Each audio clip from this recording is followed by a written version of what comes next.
Now, preview time. So let's take a look at what's coming your way.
The Jeff Meacham Network's Multiverse of Media.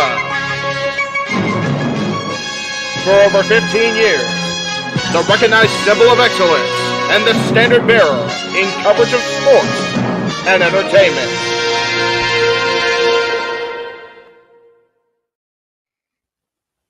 JJ, Jeff, you want to kick this thing off? Because I'm still trying to process everything here. Yeah, it's like, who wants to go first? Well, Come on in. It's open mic night with your host. you could maybe say there's really 4 topics, but it's split into 6. The Renegade, JJ Williams. The Sammy and Eddie Kingston thing, which one's the better smelling turd? And his panel of co-hosts. I am the founder. We'll call me that for today since we're going with the Jeff Jarrett love theme here this week, according to JJ. The West Coast Professor, Jeff Meacham. Karma is karma is karma. That's professional wrestling! Damn it! The Simple Man, Noah Foster. It's showtime! Yeah! How you doing, JJ? How you doing, Jeff? James. Yeah. And the He-Man, James Hebert. Imagine Bill Burr, Joe Rogan, Paul White, the Baldies! There you go! It sells itself! Get in there! Short his ass and shit the bed. He's not Amber Heard. Give it time, JJ, give it time. No, I'm sure Jeff has some stuff that... Dumb move. Just don't pull this bullshit again. You get one. Tony needs to stop caring about the ratings. Bradshaw said as long as the ads are in place, we're not going to lose that third hour. Ring of Honor does not have to be AEW Live. They don't necessarily have to coexist with each other. We kind of saw that tonight to a degree. Along with a panel of guests. He's no longer glorious. Don't you bring that up. You want me to rant about what my NXT used to... No, we are done here for the night. I swear, James. Because you never know who may show up for open mic night. I leave our company in the capable hands of an extraordinary group of superstars, employees, and executives. The first thing that came to my mind was, it's about damn time. Amen! I literally touched everybody in the state's trash. So it's horrible, you guys. Peyton's new thing is Dennis the Menace, but it's funny because she calls it Dentist the Medicine. That's great. When Elliot Taylor came out and did Born for Greatness live, I was popping my pussy, having a great time. I didn't care. I was having so much fun. Sit back, relax, and enjoy the show. Fuck Bill Belichick.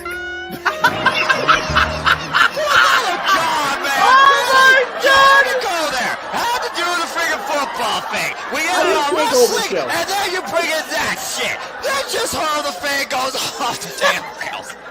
Brilliant, bloody brilliant.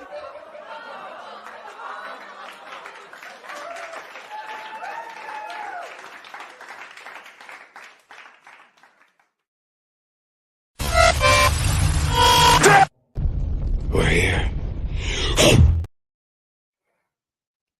What is going on, everybody? Welcome once again to the Saturday night shenanigans that are Open Mic Night. I am, of course, your host and moderator for the evening, the Renegade of Wrestling, JJ Williams, joined by the simple man with the spectacular voice, Noah Foster. Noah, how are you doing this lovely evening? Good to see you. As you always say, good to be seen. Doing all right. Got a little bit of rest. AW Collision. Damn good professional wrestling show. Always my show of the week. Loving this Continental Classic tournament. And just, taking it easy as usual as the days continue to fly by as we approach year's end, world's end, and once again, a new one begins. Good to see you once again, though, and it's good to be here as always. And I'm looking forward to, what you have ahead in conversation. So let's see what comes forward. And good to see everybody, of course, in the chat. Yes, Nathan is here. Safed is here. Matthew is here. JD Ultra is here. ATW Safed is here. Safed says it's Saturday night. You know what that means. It's open mic night. Yep. Yep. After AW Collision, we're taking an hour reprieve. Well, not even that. 45, 50 minutes, then get ready for the conversation to happen on screen. So, yeah, good stuff on Collision. Hashtag spoiler free. And who knows, man, this may be a really quick episode of Open Mic Night if it just stays me and you. Jeff is busy this evening. He said he would try to pop in if the noise volume where he is allows him to. Right. Our good buddy Walter is doing his first UFC watch along. He said he would join us once that was over, but who knows when that'll be. So Daniel's here, says he's watching this in his Detroit Lions. Well, somebody's got to watch the Lions. Damn, JJ, on behalf of my friend at church. You know what? Let me just say, I got to give the Lions shit because one of my old roommates is from Detroit, and through thick and thin, man, he supported his Lions just like Daniel does. I don't give a shit about football. I don't give a shit about pro sports. The Lions are having a killer season this year. I'm not even going to hate on them too much. I hope they can do big things for their fans that have been tried and true to them. But that being said, 99.9% of the time, the Lions suck a donkey one. So, first off, you're not wrong. Second, hashtag non-sports unless it's professional wrestling. Damn it. As this Continental Classic demonstrates how strong the competition truly is inside the four-sided ring. But yeah, I'm hashtag non-sports too. So whether I have people that are fan of Buckeyes, Detroit Tigers, Detroit Lions, or Dallas Cowboys, you do you. I'm hashtag indifferent. Exactly. Emmanuel says UFC is at the main event according to ESPN. Okay, good to know. All right. Matthew says he's torn. There's a house show coming to his town, but it's on January 5th, same day as the first big SmackDown of 2024. There's nothing better than seeing the show live. You can always DVR the episode on TV. Yeah. But you can't DVR a live event that comes to your house. And NXT, damn it. Your NXT needs to be represented. So go and check out my NXT live. And on behalf of JJ, I will condone that. I always say that, a live WWE Raw SmackDown experience sometimes be a bit, unless you're with friends. As far as a house show, though, it's more free-spirited. You have to get more out of the in-ring competition, where at the end of the day, something called World Wrestling Entertainment, I expect more wrestling than a freaking cheap-ass, less than fresh Rotten Tomatoes gimmick segment on my screen with a bunch of crap advertisements. And also, it's more budget friendly. So I say to the house show, man, go enjoy yourself and have fun. I'm sure NXT is going to give you more energy than the restricted environment of a SmackDown Live. Exactly. Josh is not here this evening. He's got a bunch of stuff he's been doing with church that's been taking up a good chunk of his days and evenings. And especially, as a church going man, Noah, the holidays are even crazier for a church because you're always getting ready for those midnight masses and holiday concerts and choir performances and whatnot. So yeah, even if you don't participate necessarily in them, you still, of course, do your fair part. Just remain faithful and be part of the service.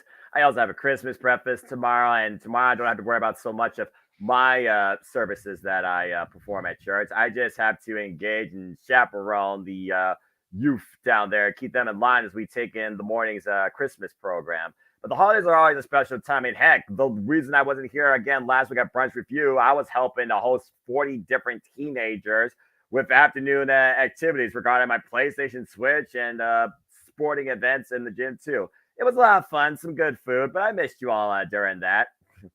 And we missed you too, Noah, as it was just Jeff, me, and Walter last week. Yeah.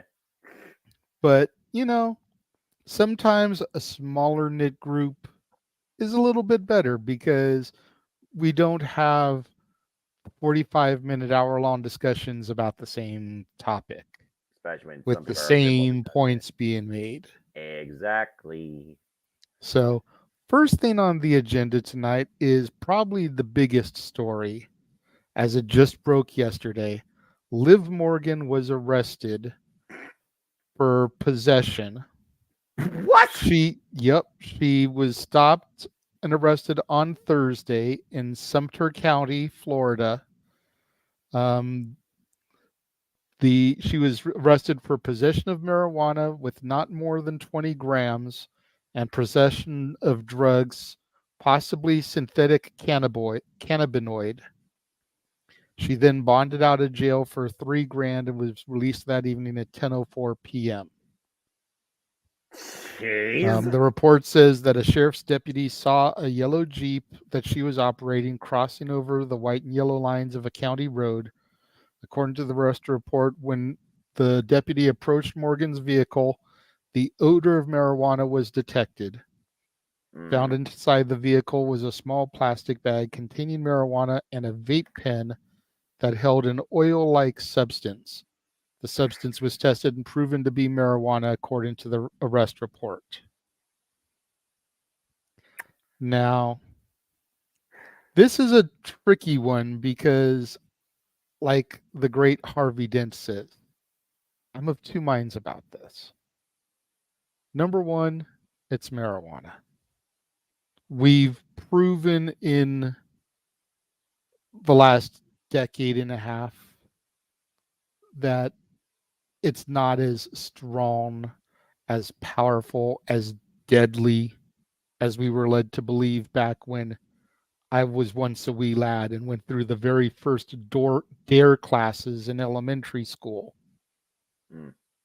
You know, but at the same time, we still have to adhere to a standard when you've got a company like WWE that has a wellness policy. You know, it's a tricky line. You know, what is and isn't a forgivable offense? Jeez. And Emmanuel brings up an interesting point. Did Liv bite the bullet for MJF since they were spotted together that evening? That was the evening of the Iron Claw premiere, and Liv, John Cena, some others were spotted at the premiere. I kind of am a little bit thrown back by this because, first off, I can understand in this day and age how people use this stuff for coping or dealing with maybe anxiety or self-stress. Again, I go at the hierarchy of there's smoking, then there's weed, and then there's vaping, and then there's something much worse. And the fact of the matter is that it seems like she was caught. I know every state's different, but she was caught almost on a misdemeanor. You gave the amount's like what? Literally tiny bag, if that. It almost feels like that the overall choice in the arrest was maybe a little bit overkill, but then again, I don't know Florida state standards. Again, here in Ohio, marijuana is medically like legal nowadays for most purposes here. And a lot of marijuana I know is used probably for that particular purpose. As far as vaping goes, that's literally a choice, but that's a whole different danger. Now, if that belongs to her or to a friend, as Arlene's pointing out, then again, I know nothing about that setup, and I just hope that both Liv and her friend are fine with whatever they're dealing with. as far as the arrest goes, either way, WWE is all about publicity. They cannot let this affect their public image. And they do have a wellness policy. If nothing else, I would just say that this is a warning. I think you should at least get 3 chances. I don't care how politically sound you might be when it comes to the system based on multiple accusations. Usos. But yeah, the fact that right now that this happened to her on the verge of going into, again, the road to WrestleMania, and I imagine as most misdemeanors, no matter what size, you're suspended for like, what, a month or 30 days? She's virtually at risk of almost missing the Royal Rumble. So I hope that this doesn't, negatively impact her. And at the end of the day, I hope WWE just asks for maybe like an apology. She paid the fine. She's out of Florida, hopefully. So maybe now we won't get that same situation wherever she lives, wherever she chooses to be while she's on suspension. But all I can say to Liv, bad luck in the moment. Yeah, see, that's the thing with me is like traditionally, and again, I know I took a 10-year hiatus. I don't know if the wellness policy changed as far as its punishment structure goes. But back in the day, it was like 30 days for the first one, 60 days for the second offense, and then the third offense was 90 days or potential termination. It's like for each offense, it was another month suspension. Yeah, like your license almost. Liv's been out on injury. So when would the 30 days go into effect? Is it 30 days from the date of arrest? She's off TV. That doesn't really affect her. No. Does she come back, get injured, disappear for 30 days? That doesn't make any sense. So to your point, I almost think it would be a better punishment, if you will, for her to just completely miss Mania altogether and then just have her come back the night after Mania. Night after Mania is always kind of looked at as the new year for WWE, even with the day one-ish that they've been doing here in recent years. Right. Mania is the Super Bowl, the end of the season. The night after Mania, the Raw after Mania is always the beginning of the new season. Yeah, and again, we don't know the extent of when she will be actually medically cleared as well. So at this point, I don't think it necessarily overlaps her, let's just call it what it is, injury reserve. It just adds on to the fact that, okay, you're clear, but you did this. Sorry, you're not coming back till you serve your term. Now, how you handle that is up to you. But again, you only get so many moments and second chances. So proceed with caution no matter where you are or what you choose to do. Even if necessarily it doesn't seem like a bad thing to you, not every state works the same way. And according to Arlene, it is considered illegal in Florida to carry 20 grams and under. Damn. So they are strict. I mean, to be yeah. fair, it is Florida, and I do think some states need to enforce certain laws and guidelines a bit more than others because of the risk of the free-form nature, underhanded business, pirating, that probably is more populated in areas down there. You got to consider a lot of shit goes down in Florida. Absolutely. And then the other thing when it comes to Liv in this is people have been commenting on her mugshot. Because you think about when people take a mugshot, they always look jacked up, right?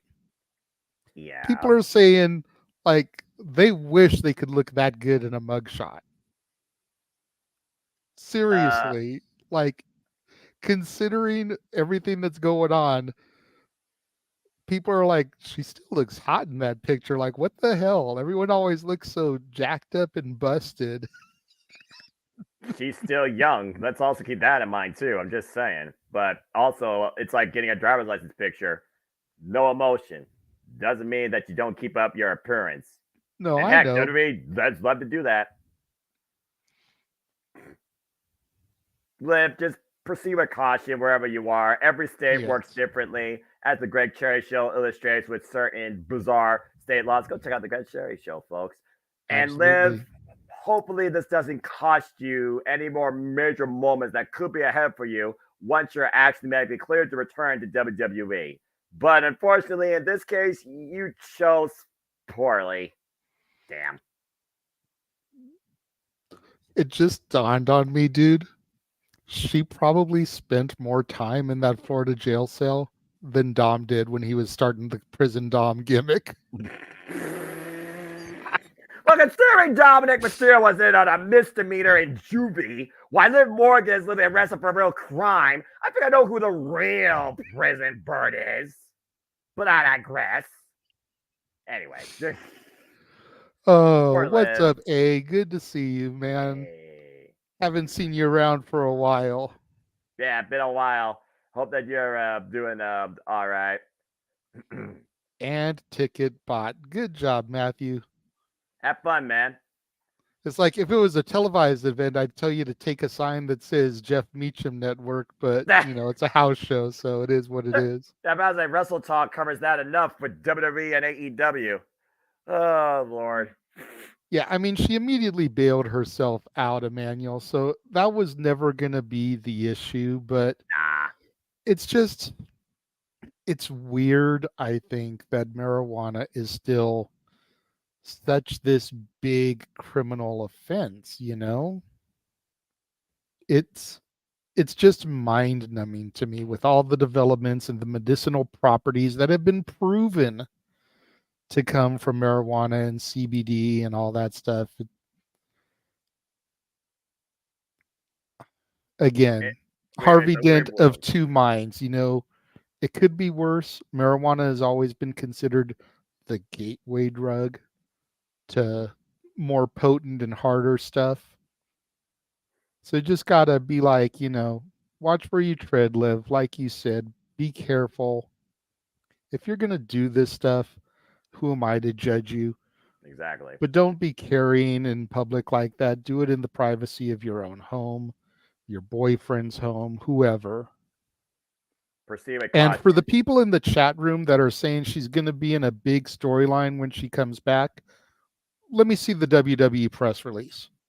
Okay, because I don't buy into the shit that's reported by Sap, Meltzer, and Alvarez. I think more often than not, I don't think people necessarily go off that when it comes to this type of circumstance or prediction. I think they just want to try and fantasy books. They just want to see Liv actually have a real moment again. And that's fair. But, Yeah. Liv, take care of yourself physically and mentally. Hope it doesn't screw her up too much in the head. No. So the next thing we're going to transition into is, of course, the news that went around. This went around a couple weeks ago, but we've been so chaotic on open mic night that we haven't really been able to discuss it. And that was the announcement that Bryan Danielson was a part of the discipline committee that fired CM Punk.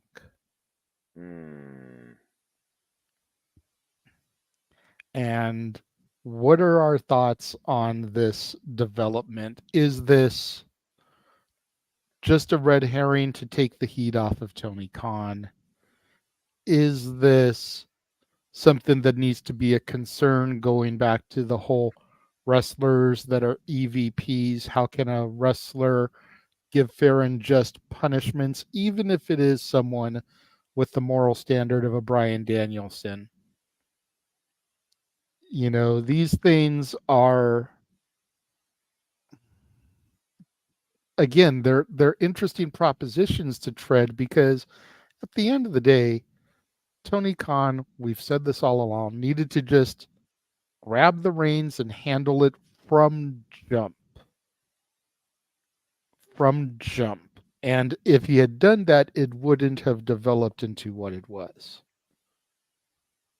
But the fact that it got to where it got, and then Bryan Danielson being known to be very good friend of CM Punk's, longtime friend, going back to their initial runs in Ring of Honor, it just seems interesting that his name would be the one that's thrown on this disciplinary committee.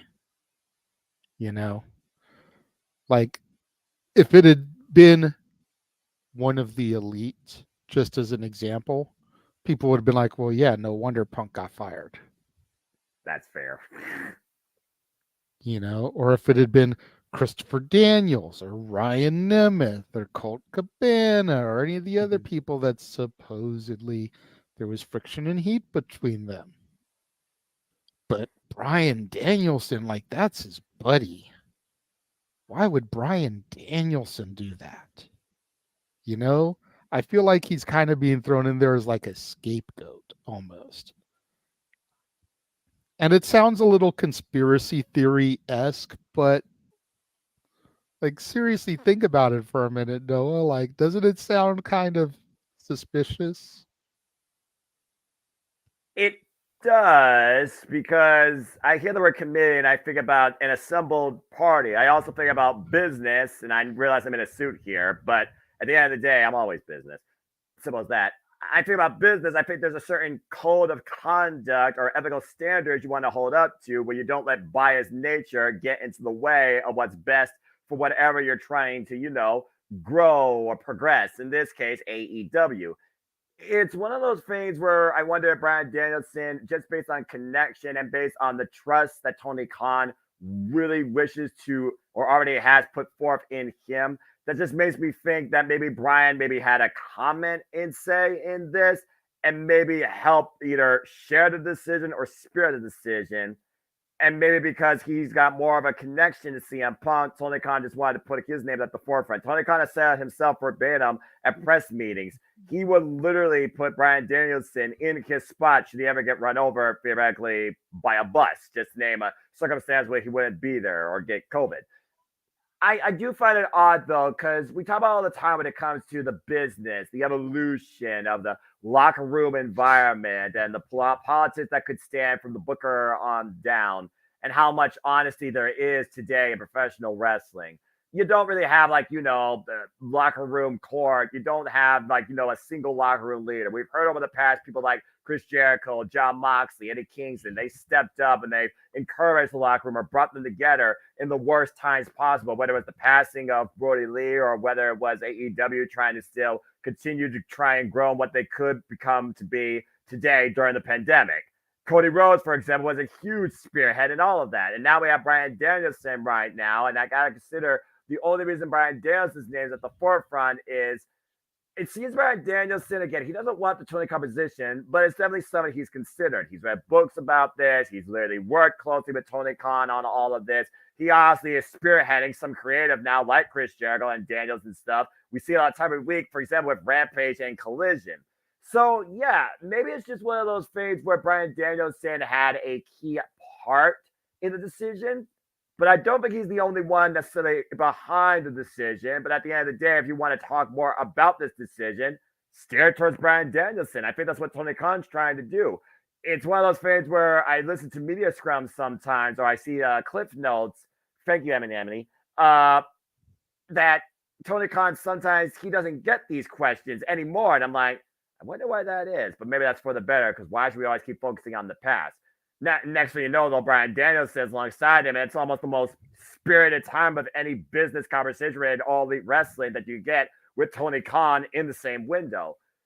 So, again, I really do wonder, how deep does this committee go? Was it put to a vote where majority rules? And what's the code of conduct here? Again, who was really part of this? Was it Kenny Omega, who you said verbatim has the strongest mentality amongst the entire elite, when he's not surrounded by the other three? And by the way, Kenny Omega, get well soon, my friend. The cleaner will rise again. Nothing but the best for him. Respect. It's just odd to me to think that right now, if Bryan Danielson can spearhead this code of conduct where if you can't get along or do what's maybe best for AEW, he could have this draw. And Bryan Danielson, like you said, he's a very honorable man. He's not power hungry.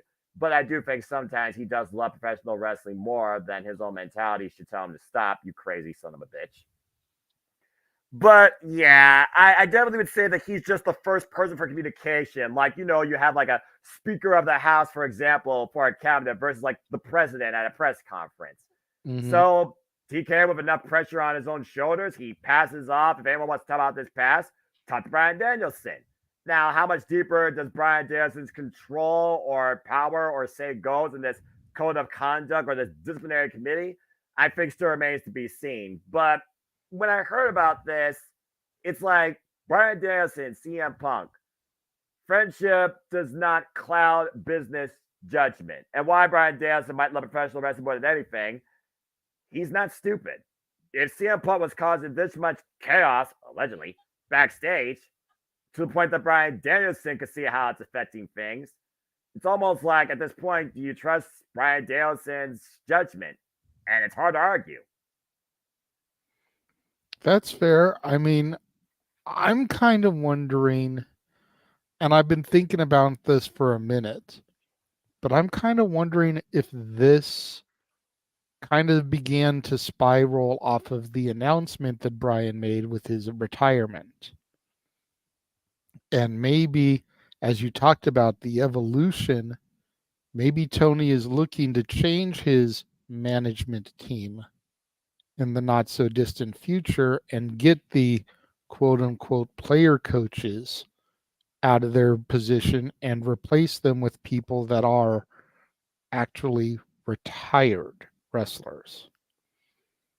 Guys that still have a knowledge for the business and want to do something and work and better the industry like a Bryan Danielson. But you don't want to put them in that position of power where they feel like I can't be fair and just. Especially if you're still an in-ring worker. Let's keep in mind, Bryan Danielson says he's retiring full time. He never said he was retiring completely. He still very much wants to be part of the growth of All Elite Wrestling and still wants to wrestle to a degree, just not as hard because he wants to be there more often for his family. I think Bryan Danielson is going to transition into, and this is the best comparison I can find, but the Meiko Satomura of AEW. He is going to be the final boss of the storylines. I could see that. You know, he doesn't have to be out there week in and week out or every pay-per-view, but you throw him out there for All In, you throw him out there for Wrestle Dream or Forbidden Door, and that's it. Yeah. 2 or 3 shows a year, the big international, let's bring eyes on the prize shows. Oh, AEW's doing their first pay-per-view in Japan. Bryan Danielson's on the card. Ding. Oh, AEW's doing their first pay-per-view in Mexico. Bryan Danielson's on the card. Bryan Danielson and Okada on the same card back in 2003 when both were just cutting their teeth in the business and they never collided. So, I think Danielson transitioned to that. And that way he can be an office guy. He can do the business. He can handle, you know, the stuff that the EVPs are supposed to be handling without worrying about the day-to-day operation. He doesn't have to worry about putting himself over anybody else because he knows he's going to wrestle 2 or 3 times a year. He's going to have that Undertaker deal. He's going to wrestle at WrestleMania, maybe show up at the Rumble to get a little push to the big show, and that's it. Yeah, I mean, he might sprinkle him in on a SmackDown here and there just to, oh, it's the season premiere. Gong. Gotta have that pop. Mark Calloway, badass, just saying. You know, exactly. Oh, it's winter is coming. Then right to Valkyrie. And then freaking show Popper Pete. Exactly. Hope you're doing well, my friend. Stay Buckeye strong from one Ohioan to another. But also, just to go to that point, yeah, we already talked about also AEW is changing. It seems like their business strategies at this point. They're changing the identity of the product, and it's slowly starting to come to fruition. I do think with more of a strong style tournament in-ring focus, they're changing the dynamic in the ring where you don't see the same thing on Dynamite versus Collision. That's why I still think they're 2 different shows each week.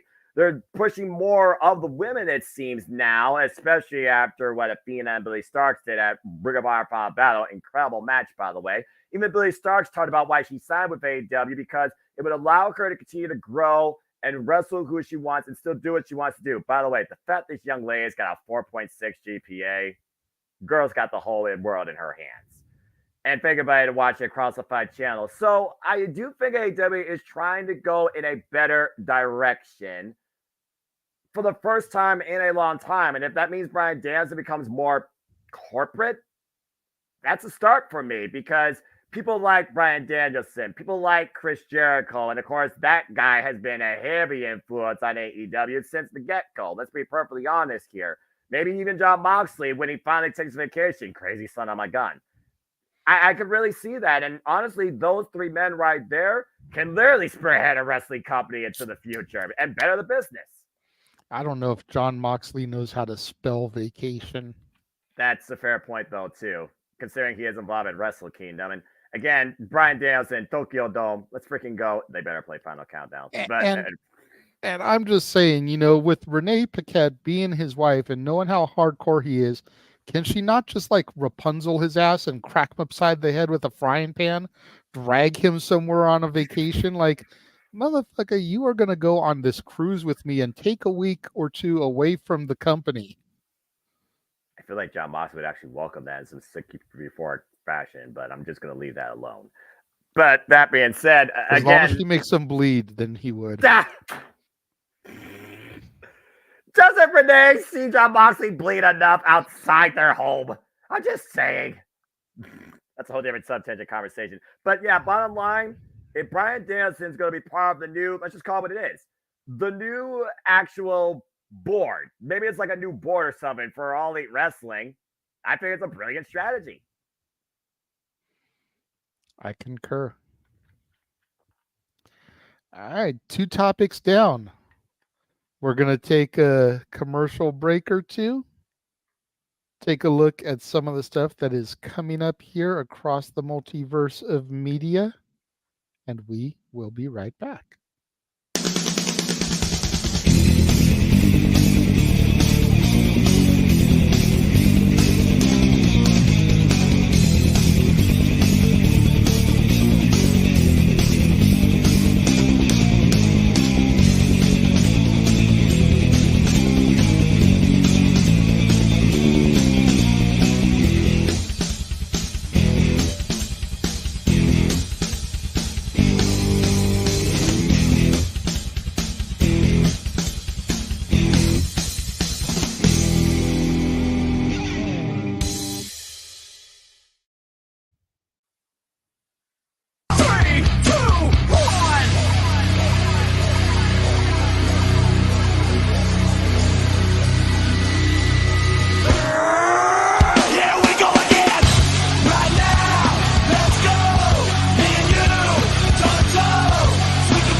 All the wrestling, all the wrestling, all the wrestling, all the wrestling, all the professional wrestling. Damn it! And sports entertainment, though I have more intrigue in it than I've had in years, still have my concern. I noticed that. You got to remember, I can see your reaction in the producer studio. And traditionally, when NXT or WWE comes up, he's usually like, is this going to be worth my time? Or is this going to suck and be like 4 hours I can't get back from my life? But this time, New Year's Evil, Vengeance Day, he's like, this might actually be a good show. They've been stepping their shit up. JJ's been right about his NXT. Looking forward to this. I am too. And again, as Jeff alluded to, 2024, the year known as, according to his words, we're going to die. For real. We'll be fine. Everything's fine. Everything's fine. Don't God, Emmanuel. Don't wish that existence. I mean, he's out of line, but he's probably not wrong. That's fair. Damn. NXT. I'll say it once. I'll say it again. It's better than what it used to be. And honestly, the last freaking show deadline This is probably my thoughts on a couple of things. It was the best NXT show I've seen this year. Oh, yeah. And the NXT League, in case people are wondering, will be out later this week along with Ring of Honor, as the Super Disney Leagues are about to come to conclusion for 2023 with all that's left is All Elite Wrestling. All I got to say is 2024 could be the year of my NXT on the main brand. Possibly. This coming week on Raw, the Creeds get their title shot against the Judgment Day. KC Squared gets their title shot against Piper Niven and Chelsea Green. And we very well could end up with Santos Escobar versus Carmelo Hayes in the finals to see who's going to challenge Logan Paul. That'd be an interesting match right there. Santos has to go through Bobby Lashley, which seems like a daunting task, but you never know what Santos or Lashley may have up their sleeve. And as far as Melo, he's got to get through KO. And he's been dealing with Waller and Theory lately, so I could see one or both of them costing KO the match. It's the Santos side of things that I'm not too sure about. True. Does Santos have a new Legado del Fantasma? Does Lashley have some enemies that could come out of the woodwork and take him out? That could be the deciding factor in that one, but I almost think Melo has his side on lock with Waller and Theory indirectly helping him.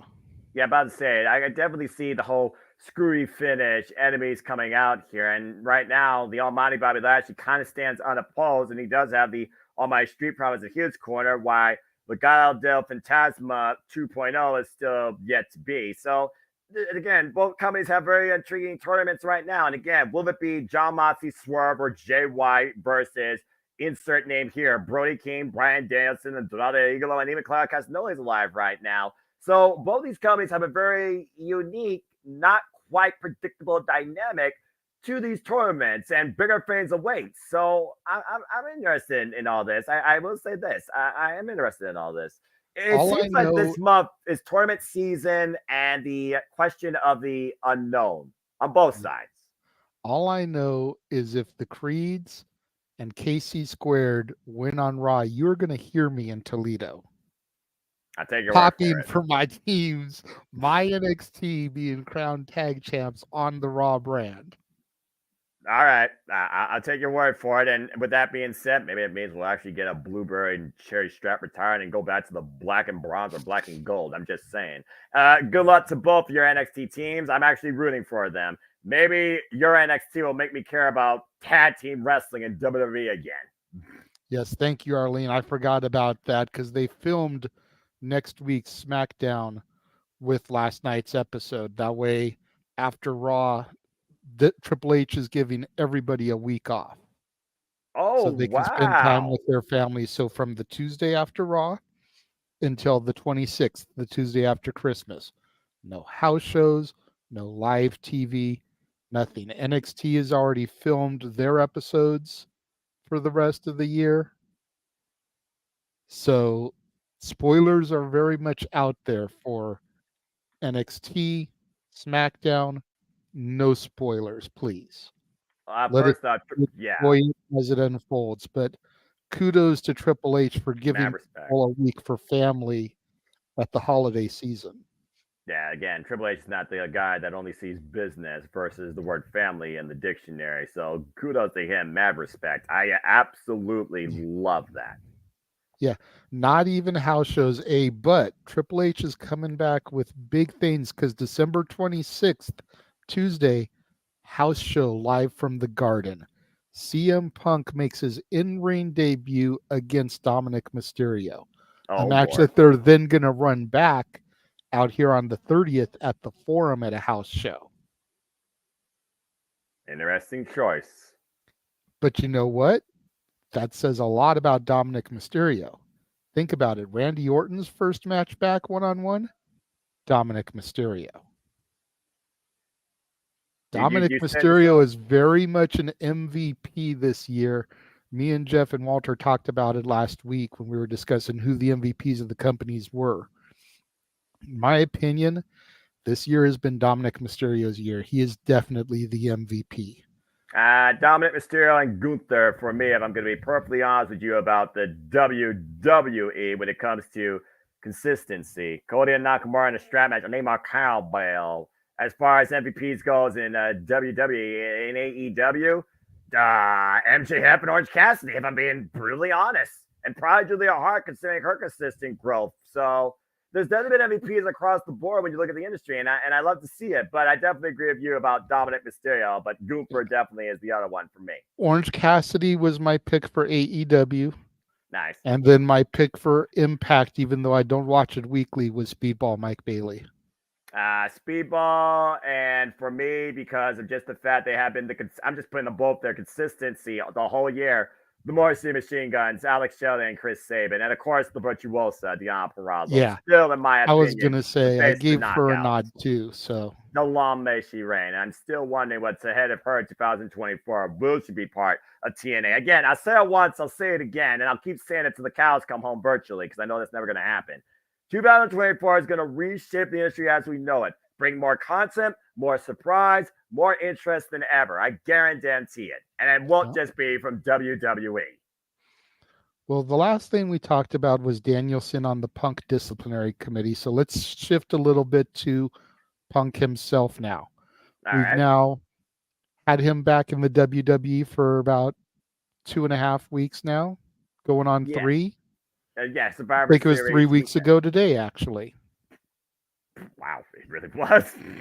You know, and to a point that was made in the comments earlier from Sean, Punk just seems happier now. You know, he's doing good things. He's cutting good promos. He's made the rounds. He did some good television at Deadline with Shawn Michaels. He was even backstage at NXT this past week, just kind of watching the matches on the monitor, giving advice to the kids, and they seem to be loving his presence. You know, and it goes back to one of the points that I made a long time ago. Punk wanted to help shape the future. And it seemed like the talent in AEW, specifically Jack Perry and Adam Page, because those are the two that he had the biggest issue with, and to a lesser extent Ryan Nemeth, didn't want to hear what he had to say. They felt like they were too big. You know, Adam Page is part of the group that created the place, and Jack Perry is the son of Luke Perry, and, you know, my dad was famous, and who the fuck are you? And Ryan Nemeth, you know, the forgotten brother of Dolph Ziggler, who had one of the most forgotten world championship reigns in history. Unfortunately. More people talk about Jinder Mahal's reign than Dolph Ziggler's reign. Take that for what it is. Fuck me.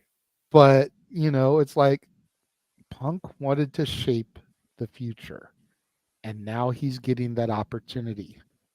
There are rumors, and again, rumors, that Punk may be positioning himself in line to take over when Shawn Michaels officially retires. And CM Punk could take over NXT.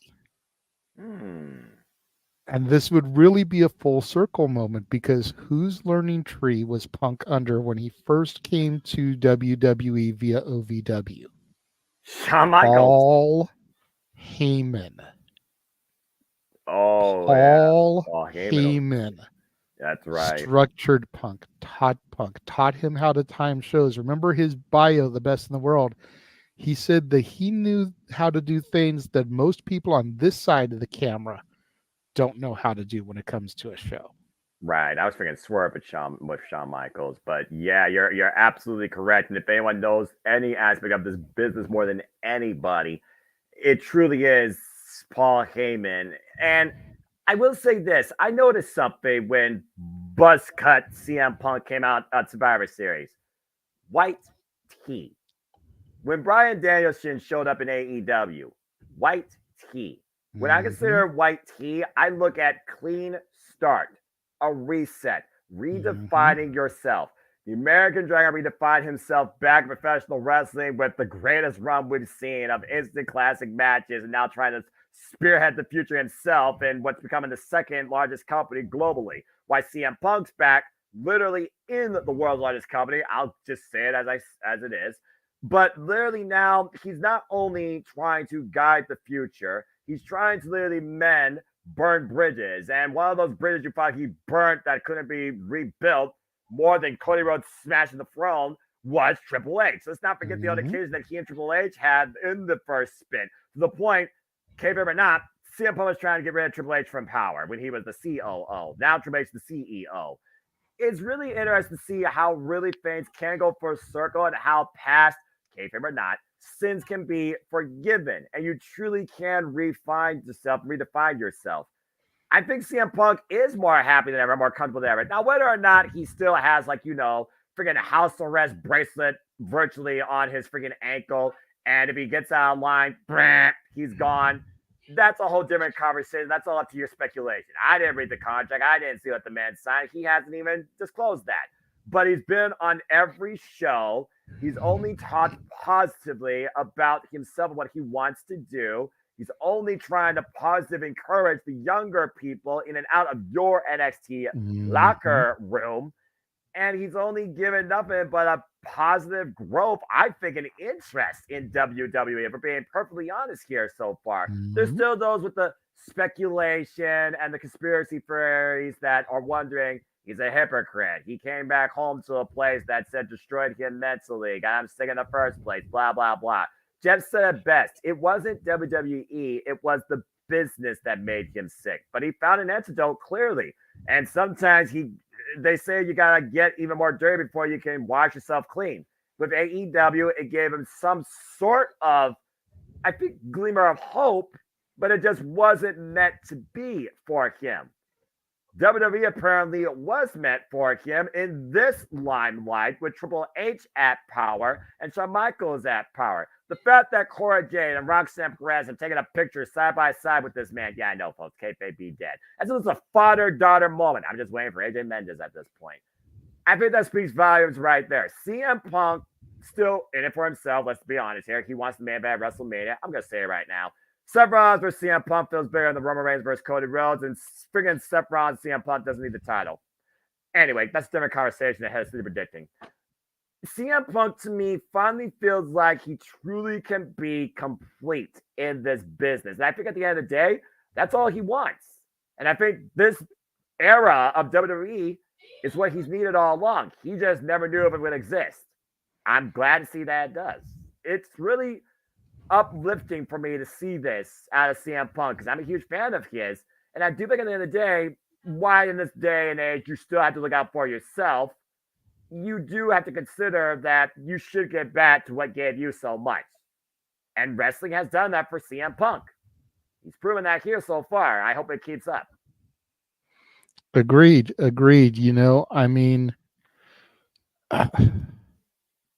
it just warms my soul to, at least so far, have been proven right. You know, I tried to explain to people, like Josh, that what we were getting in AEW wasn't all on Punk.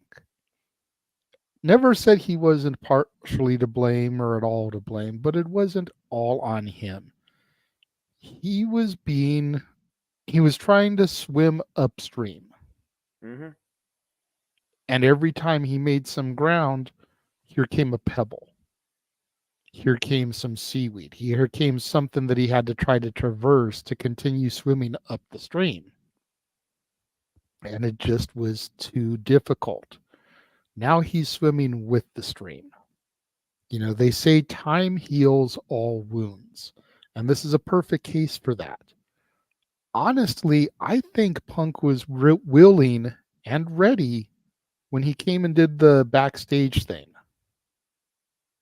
When he was on that short-lived show. Yeah.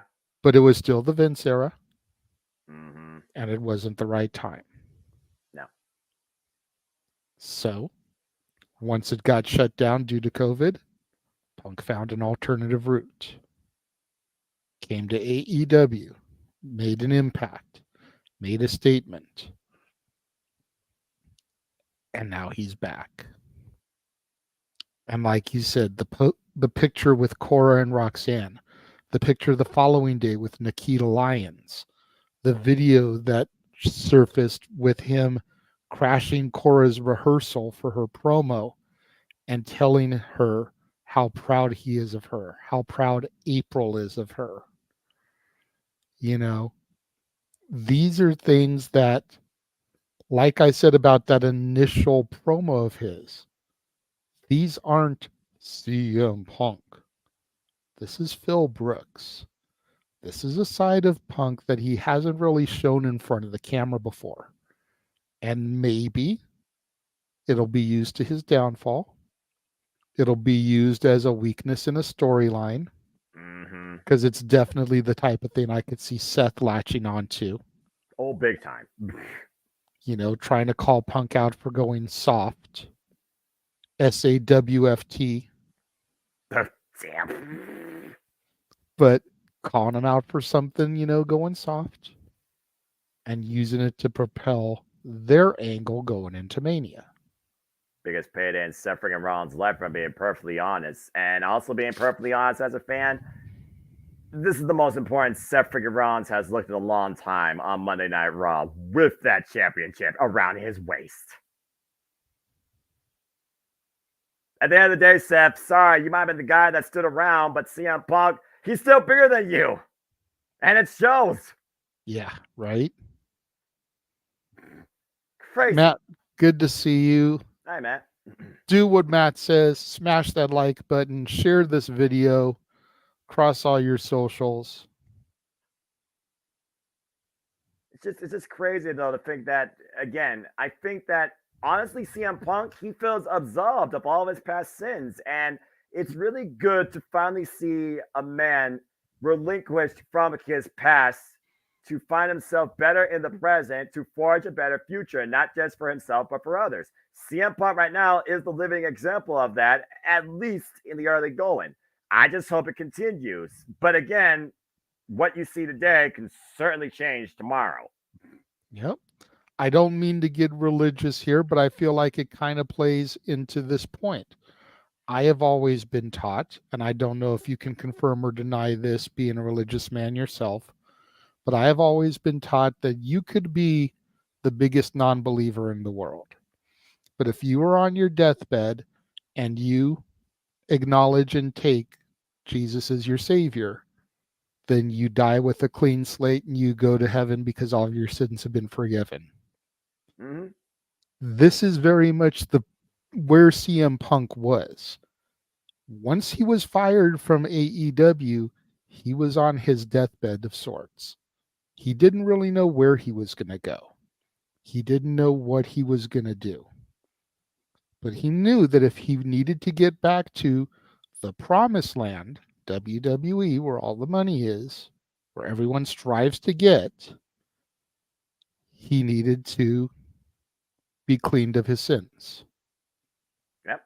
Past can't follow him anymore. And he can't let it tag along with him anymore either. And that's very much what it seems has happened here is he asked Triple H for forgiveness. Triple H forgave him because Paul Levesque is not the same guy in 2023 that he was in 2013 when he was still a player coach as well. Mm-hmm. And Phil Brooks is not the same guy in 2023 that he was in 2013. So that's very much what I feel happened here. Time can make you better if you let it. Yeah. All right. On to some more conversation about a impending return. Supposedly, Sasha Banks has been back in a ring, coming off of the heels of her injury, trying to get the rust off, preparing for her inevitable return. The question on everybody's mind is where will she be returning, though? You know, her deal with New Japan, I don't know how long the terms of it was. If it was only a year, that would be coming up in January or February, correct? Because wasn't her first match in Battle of the Valley in February of this year? Against Kairi Sane for the IWGP Women's Championship. You're absolutely correct. So at worst, her contract would be over February 2024, which means that while she would miss the window for a certain rumble of royal implications, she'd be back in time for Mania. The City of Buried Love gets a sisterly bond, reunited potentially.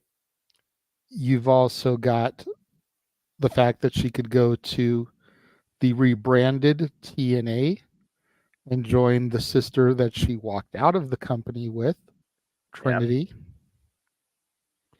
And although talks seem to have gone backwards, and where they were back at All In when Mercedes appeared in the crowd of Wembley at AEW, if reports are to be believed, the AEW deal isn't going to happen anymore, but could it still end up with her going to AEW?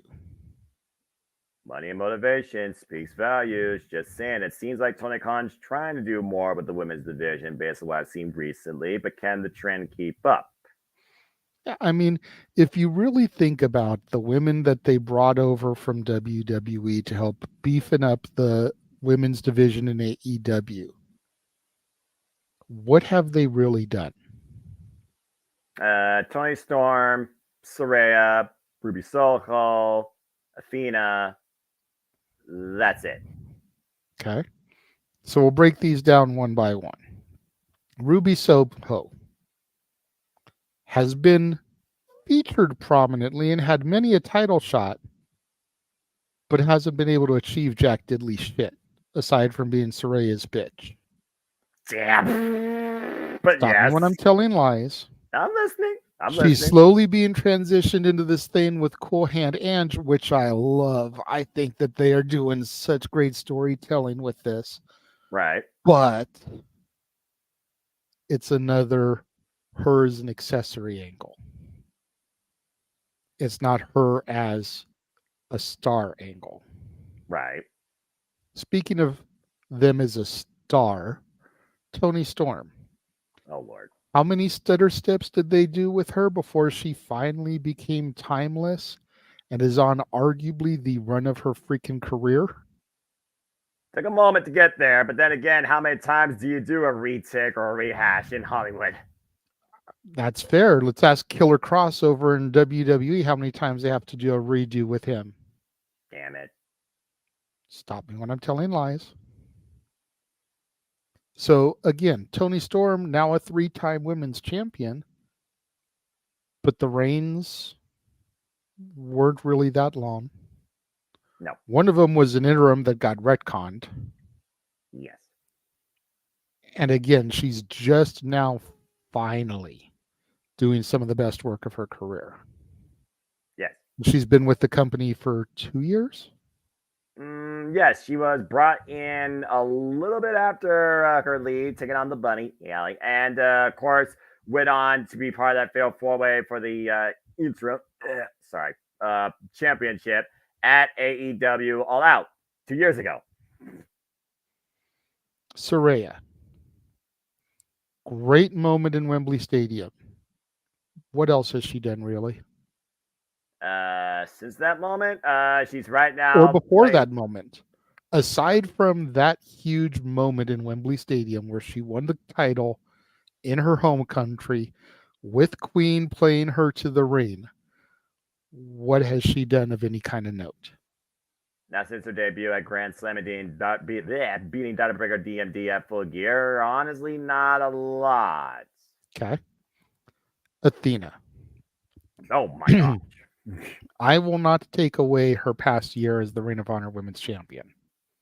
That's the type of shit that you write home about. How long did it take them to get her to that point, though?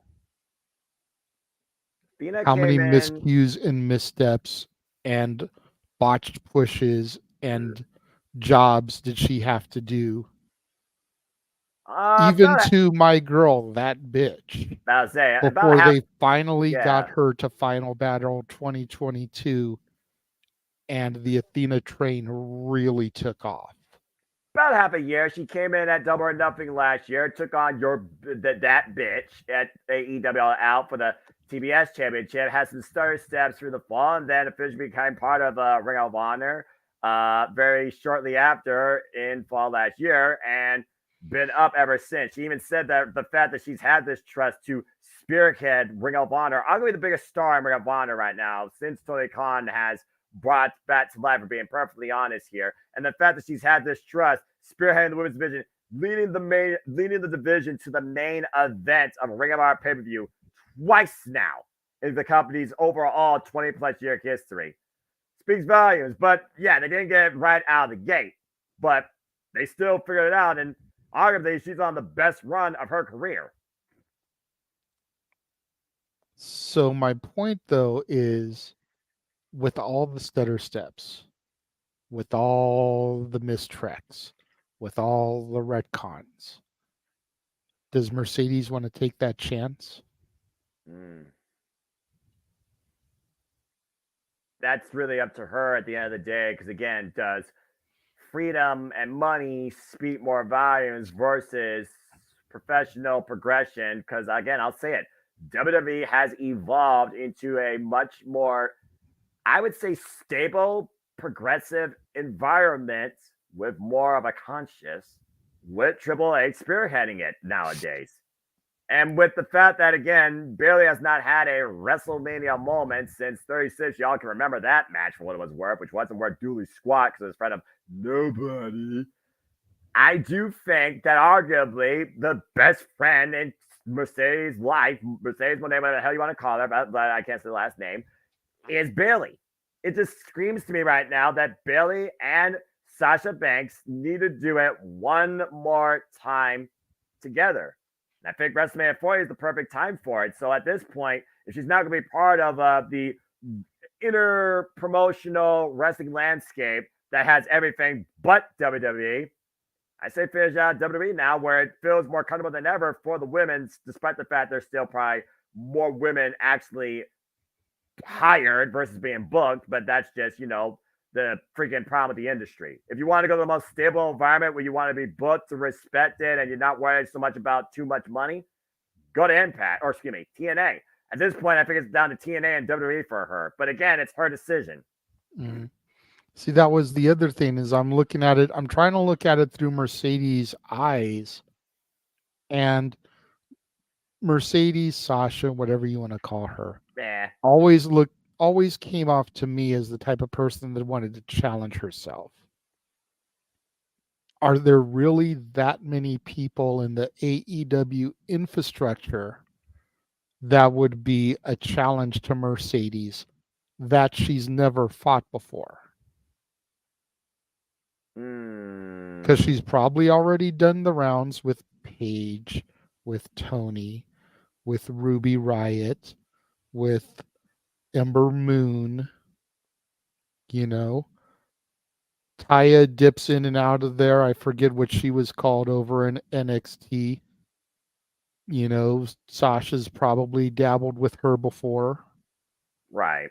Well, I mean, so it's like she's, with the exception maybe of a revenge match against Willow, is there really anything that would be, is Sasha versus Britt that much money to print? I think it depends on the context and how it's booked, with how much they put into Tiebreaker DMD versus Saraya. And that was her first literal match since coming back to wrestling, when you thought she would never be back again. But I also look at the AEW women's division, the potential there. A lot of original names. You just saw freaking 4 of them on Collision. If y'all watched it, again, hashtag spoiler free. I did not. 7. Julia Hart, Abaddon, Mercedes Moné. Oh, excuse me. Wow. No, you're tired. Mercedes Martinez, Sky Blue, maybe Sky Black. Thunder Rosa is also there, looming. Again, she's been part of Spanish commentary, and she's got to be back at some point. Let's not forget, Sasha Banks is also Latina. Mercedes Martinez, Diamante, Chris Statlander, Mariah May, of course, who has yet to have her in-ring match. Jamie Hayter, I'm a hater. Jamie Hayter, when she comes back, when they finally get to bring her DMD some airtime, Red Velvet. There's quite a few, but also it comes down to how does she want to challenge herself? Does she want to, contend with all these faces that have been around for the longest time and build this company on their own resolve? Or again, does she want to be a bit more surrounded by people that maybe she does know? Like, does she know more people in WWE versus AEW? And besides Trinity, again, it's still probably the most friendly, non-politically driven locker room part of the industry, TNA, and the most comfortable women's division, and being perfectly honest here. Again, it comes down to two things for me. It comes down to money and motivation. And if Mercedes Moné is all about the money, I can see her going to WWE. But if she's motivated to challenge herself in a different capacity and wants to be respected, maybe build a new family, you either raise All Elite Wrestling or you go to TNA. And Arlene asked $1 million question here. Do you think Triple H would forgive Sasha after walking out? And honestly, I am going to say yes, simply because that was the Vince administration that she walked out of. Yeah, Triple H had no control over that, but he tried to. Let's not forget, Triple H, you said he was player coach. We don't know to an extent the conversation that Trinity and Sasha Banks had with Triple H before they left. We know they told Johnny A, stick it where the sun don't shine, screw you, old man. And they probably wanted to say that to Vince McMahon's face, but they couldn't. And again, Triple H, I will say this about Triple H. He definitely, like you said, is not the same man he used to be in 2003, 2013. And I think the fact that he almost lost his life 2 years ago has a lot to do with that, too. And the fact he's no longer involved in that ring. Boy, how a near-death experience can also make a man really look at himself and wonder, I need to change. I really do think that forgiveness can be found for whatever misjustice Sasha Banks believes she was facing in the WWE at the time. I really do think it can happen. Again, CM Punk, Cody Rhodes, Sasha Banks is the only one left, I think, at this point to close the past on. Yeah, and again, it was the Vince era that she walked out of. And Triple H, from everything that I've read, was always a huge supporter of the four horsewomen specifically. Yes. Sasha Banks and Bayley redefined women's wrestling in NXT TakeOver Brooklyn. I mean, literally, as his first two NXT daughters. And you figure right there is your story. Bully Ray even proposed it on Busted Open, and the first time I heard it, I was like, oh my God, yes. Unfortunately, it has to be altered now. Things are what they are.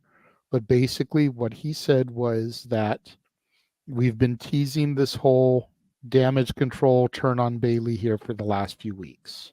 Yes. You finally pull that trigger. You have damage control attack and beat Bayley down. And here comes Charlotte. Here comes Becky. And here comes a returning Sasha. And you ride into Mania, the 4 horsewomen versus the 4 from Damage Control. Yep. Now, unfortunately, that can't happen. Charlotte was injured last week. She will be out for a minimum of 9 months, possibly longer. Damn. But you just rewrite the angle. You don't have Io drop the title before Mania. You have her face whoever wins the Rumble. And you still have the Kabuki Warriors and Dakota versus Becky, Bayley, and Sasha. Yeah. I think it comes down to when Dakota 3 on 3. And by doing it like that, you do something that I've been wanting done for a minute. You keep the horsewomen out of the title picture. Yep. And you put the shine on 3 other established women who really don't get the credit they deserve in Dakota, Asuka, and Kairi. and also the freaking summit of Japanese pro wrestling, if we're being perfectly honest here. I think that just really comes down to when Dakota Kai is actually medically clear to compete. And again, for the longest time, I've been waiting for Dakota Kai to actually win a freaking women's championship of her own. Long overdue, but right now, Io Sky, she's holding the title and basically all the power, and Dakota Kai is standing by, honestly, her friend since NXT Black and Gold. The bottom line that needs to happen at WrestleMania 40 in the city that's all about history, you need to redefine history as far as who's going to be your top stars to lead WWE into the future, truly. And it can't be the same people that we see all the time. So I really do hope they do find some way to do something different besides Rhea Ripley versus Becky Lynch, despite how long it's been since they've suspended that singles encounter. But then you got the man back in the championship picture. To your point, it sounds like at this point they're still heading towards that. But back to Sasha Banks. Yeah, I think Sasha Banks and Bayley is the perfect way to reintroduce Boss Time, even if it means Michael Cole gets to say it like he always used to. Dadgummit. Reintroduce the Boss and Hell connection together for one last hurrah. I really think it's the best way to go. But again, comes down to Sasha Banks' MO. Money and motivation. Which one speaks more values? And if so, where and why? Yep. All right. Good shit. Definitely. I feel like this is the second time in 3 years that Charlotte's gotten injured and will be out for an extended period of time. I don't know. I've only been back for almost 2 years. Noah? I think she's... Okay, look. We know that she came back... Wait, was it really last year? Yeah. Well, she came back last year after an injury and beat Ronda Rousey within a split second and reclaimed the championship. As far as injury before that, I don't know. But yeah, this is her second injury within the last 2 years, and this one is much more extensive. So as far as an injury this bad, been a long time, but he does have a point. She's gotten injuries now over the last 3 or 4 years. At least 3 of them to my knowledge, but they were all still short spans. This is the first one I've heard, though, that's actually serious. It's going to keep her out for a duration. I mean, this is going to be the first time that Charlotte Flair is not part of a WrestleMania. Let's just put that in perspective. In a long time. And I know Jeff right now is just like, damn it. And again, and it doesn't matter how you feel about a character. You'd never, ever hope to see somebody get injured. At the end of the day, it's still a human being providing for themselves and or their family for our entertainment. And I would never hold that against anybody in this industry, no matter how I feel about them on screen, from a character perspective and a fan perspective. Ashley, get well soon. But yeah, to A's point, it's got to be freaking the first time she has a major injury. But yeah, probably the third time since WrestleMania 30. Oh, good Lord Almighty. 36? That she possibly had a injury just done to herself in some capacity. But this is the first one that's been serious in a long daggone time.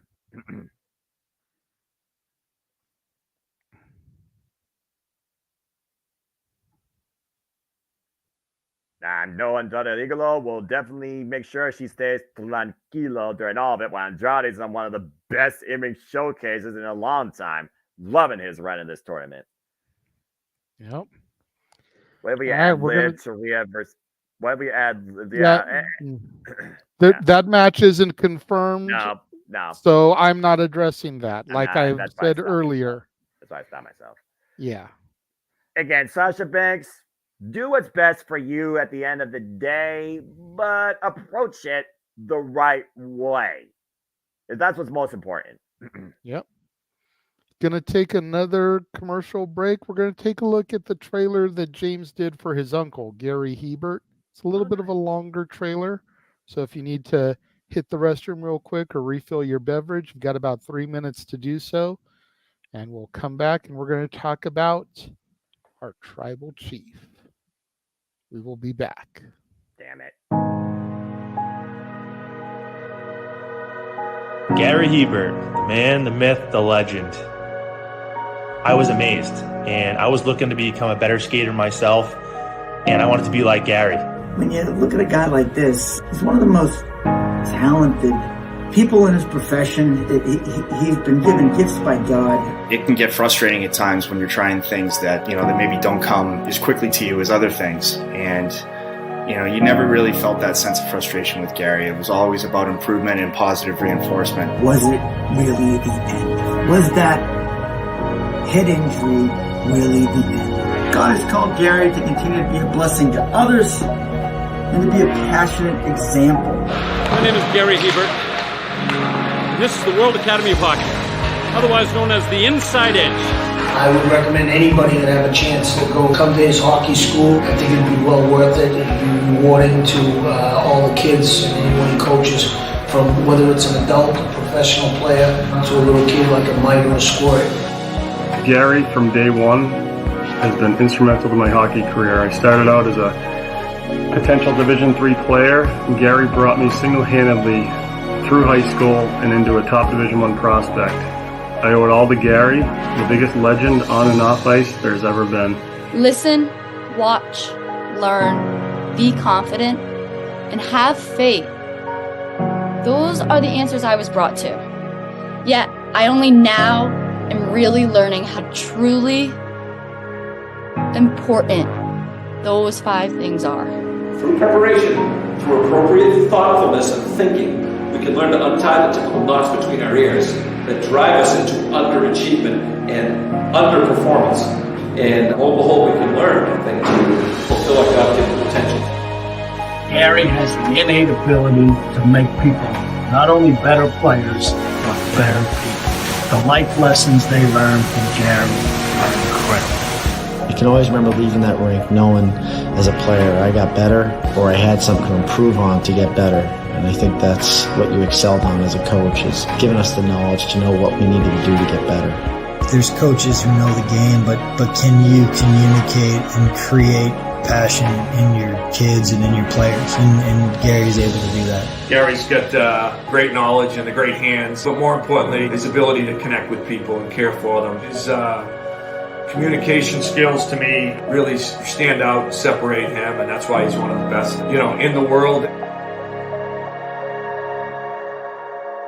Gary's a legend. He's a special, special man.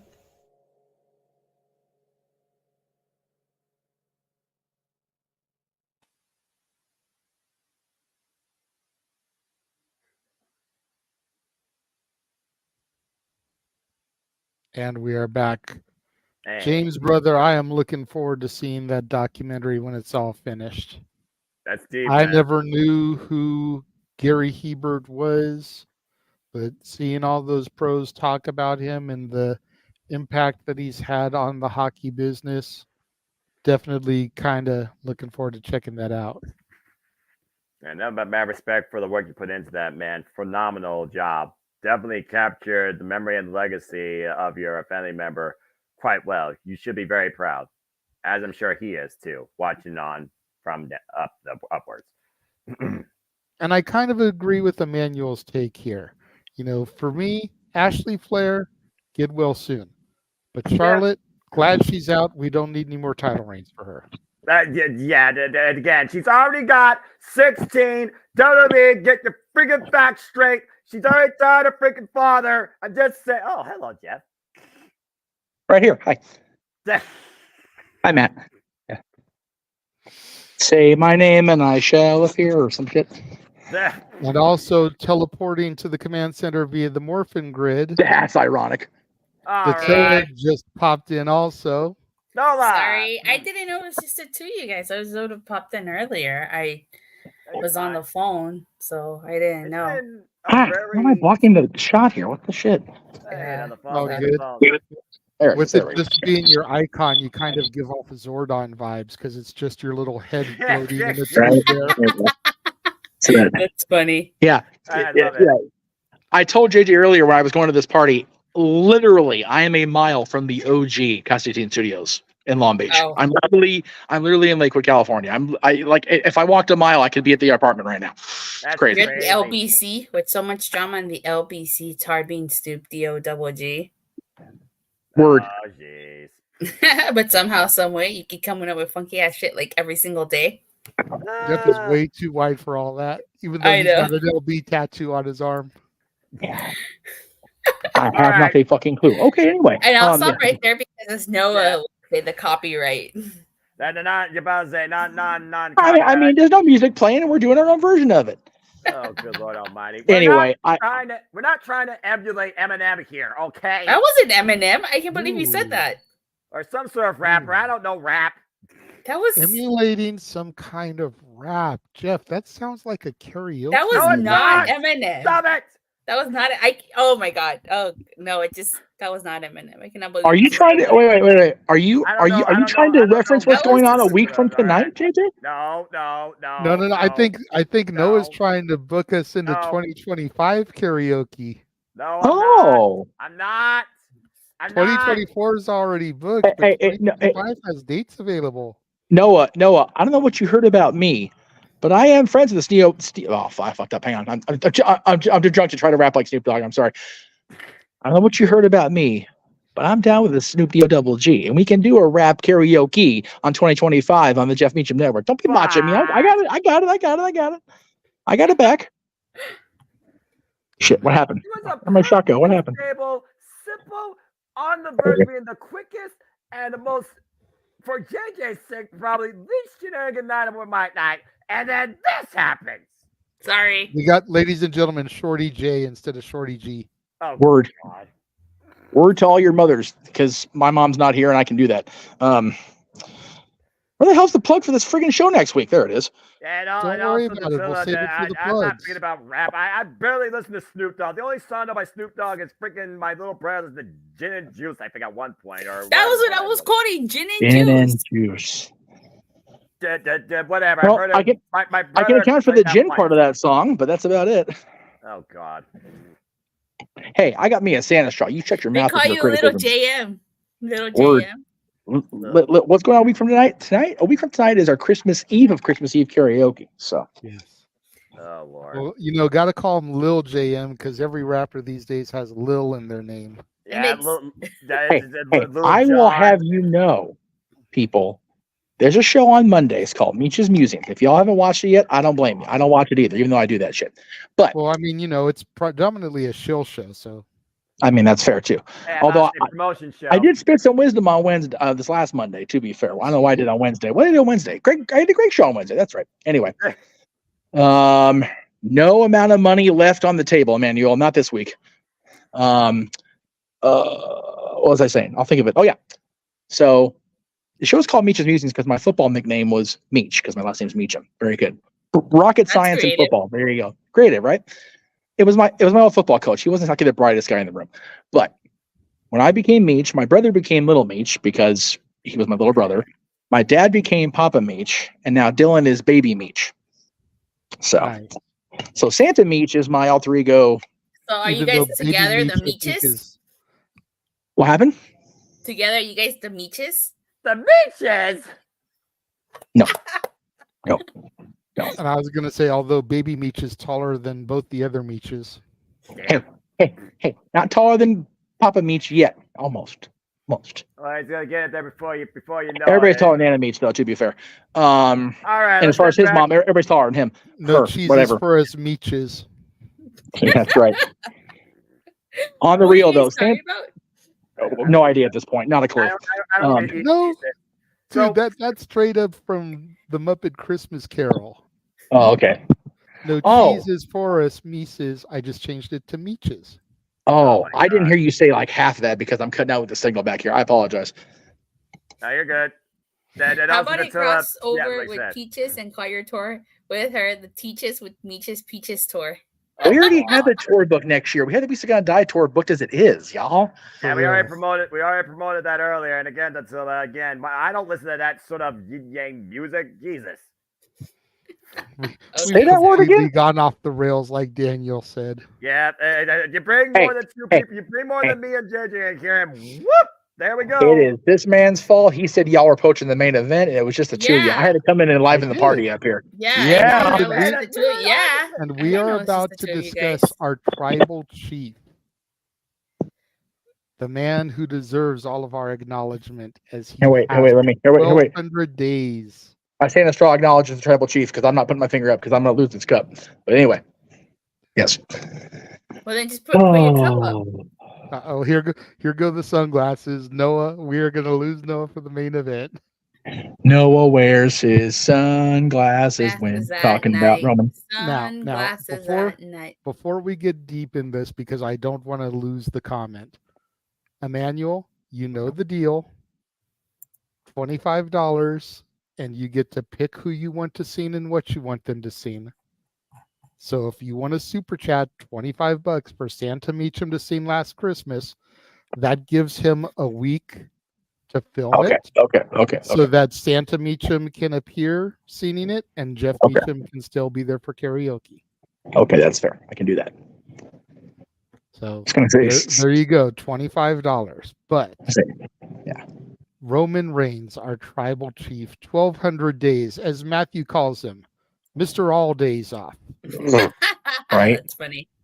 I'm gonna briefly go over it. Oh, go ahead. I'm sorry. He's not exactly out of line or wrong with that. No, he's not. Which that was actually going to be part of my point, Noah. You can take the sunglasses off because even though I will sit here, I will acknowledge our tribal chief. I will still throw my one in the air like I did watching SmackDown back tonight instead of watching Collision.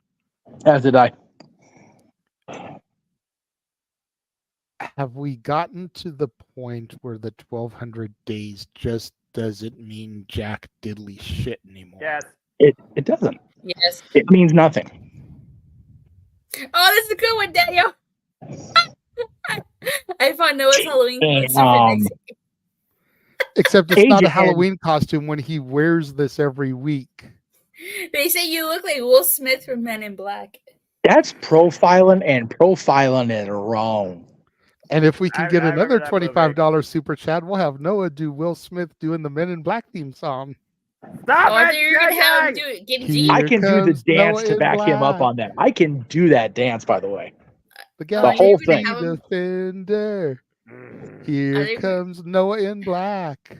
The moment you remember. I wish so bad I had that eraser pen right now and I could just erase all y'all's brains. The neutralizer? No. Yes, Arlene, really. No. What you want to do is take a neuralizer and erase like half of this reign of Roman Reigns, if we're being honest. Like half, at least half. That I will condone. I wouldn't go as far as half. I would go back to the moment where they really fucked up in the garden. Yeah. Okay, that's fair. Because that would still be 200 something days, not quite half. And we could have finished the story the proper way. Because the point that I have made, the point that everybody online is making at this point is, do you really want to see a 1,200 plus day reign end at this point for a 3-month run? Right? For a 6-month run. Yeah. You know, no title reign is going to be able to hold a candle to Romans. No. Any title reign for the next 10 to 20 years is going to be compared to this run of Romans. And that's not fair. No.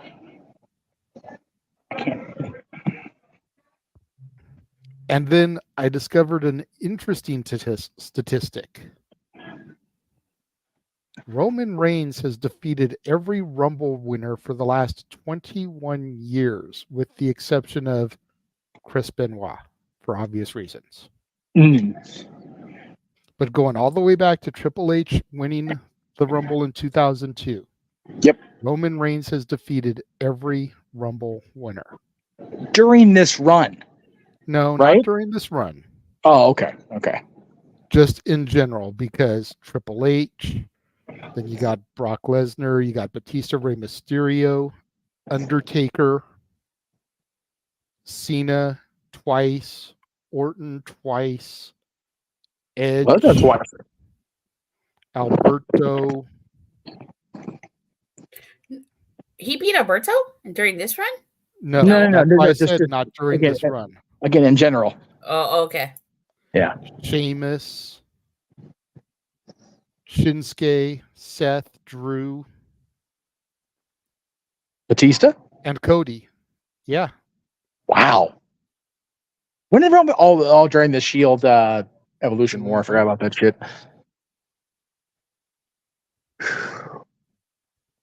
Yeah, Orton won the 2009 and 2017 Royal Rumbles. Mm-hmm. Yeah. So while this is a monumental thing, it's really just becoming a now what? Yeah. Noah, I'm going to go ahead and start with you. That way you can get off your chest and take your sunglasses off, because we're not just speaking of Roman in a positive light. So I feel like you can come back to the group here, good sir. We're not driving you away. Fine. Go ahead and speak on the 1200 days, and at what point would you have pulled the trigger to end it? Because it's just,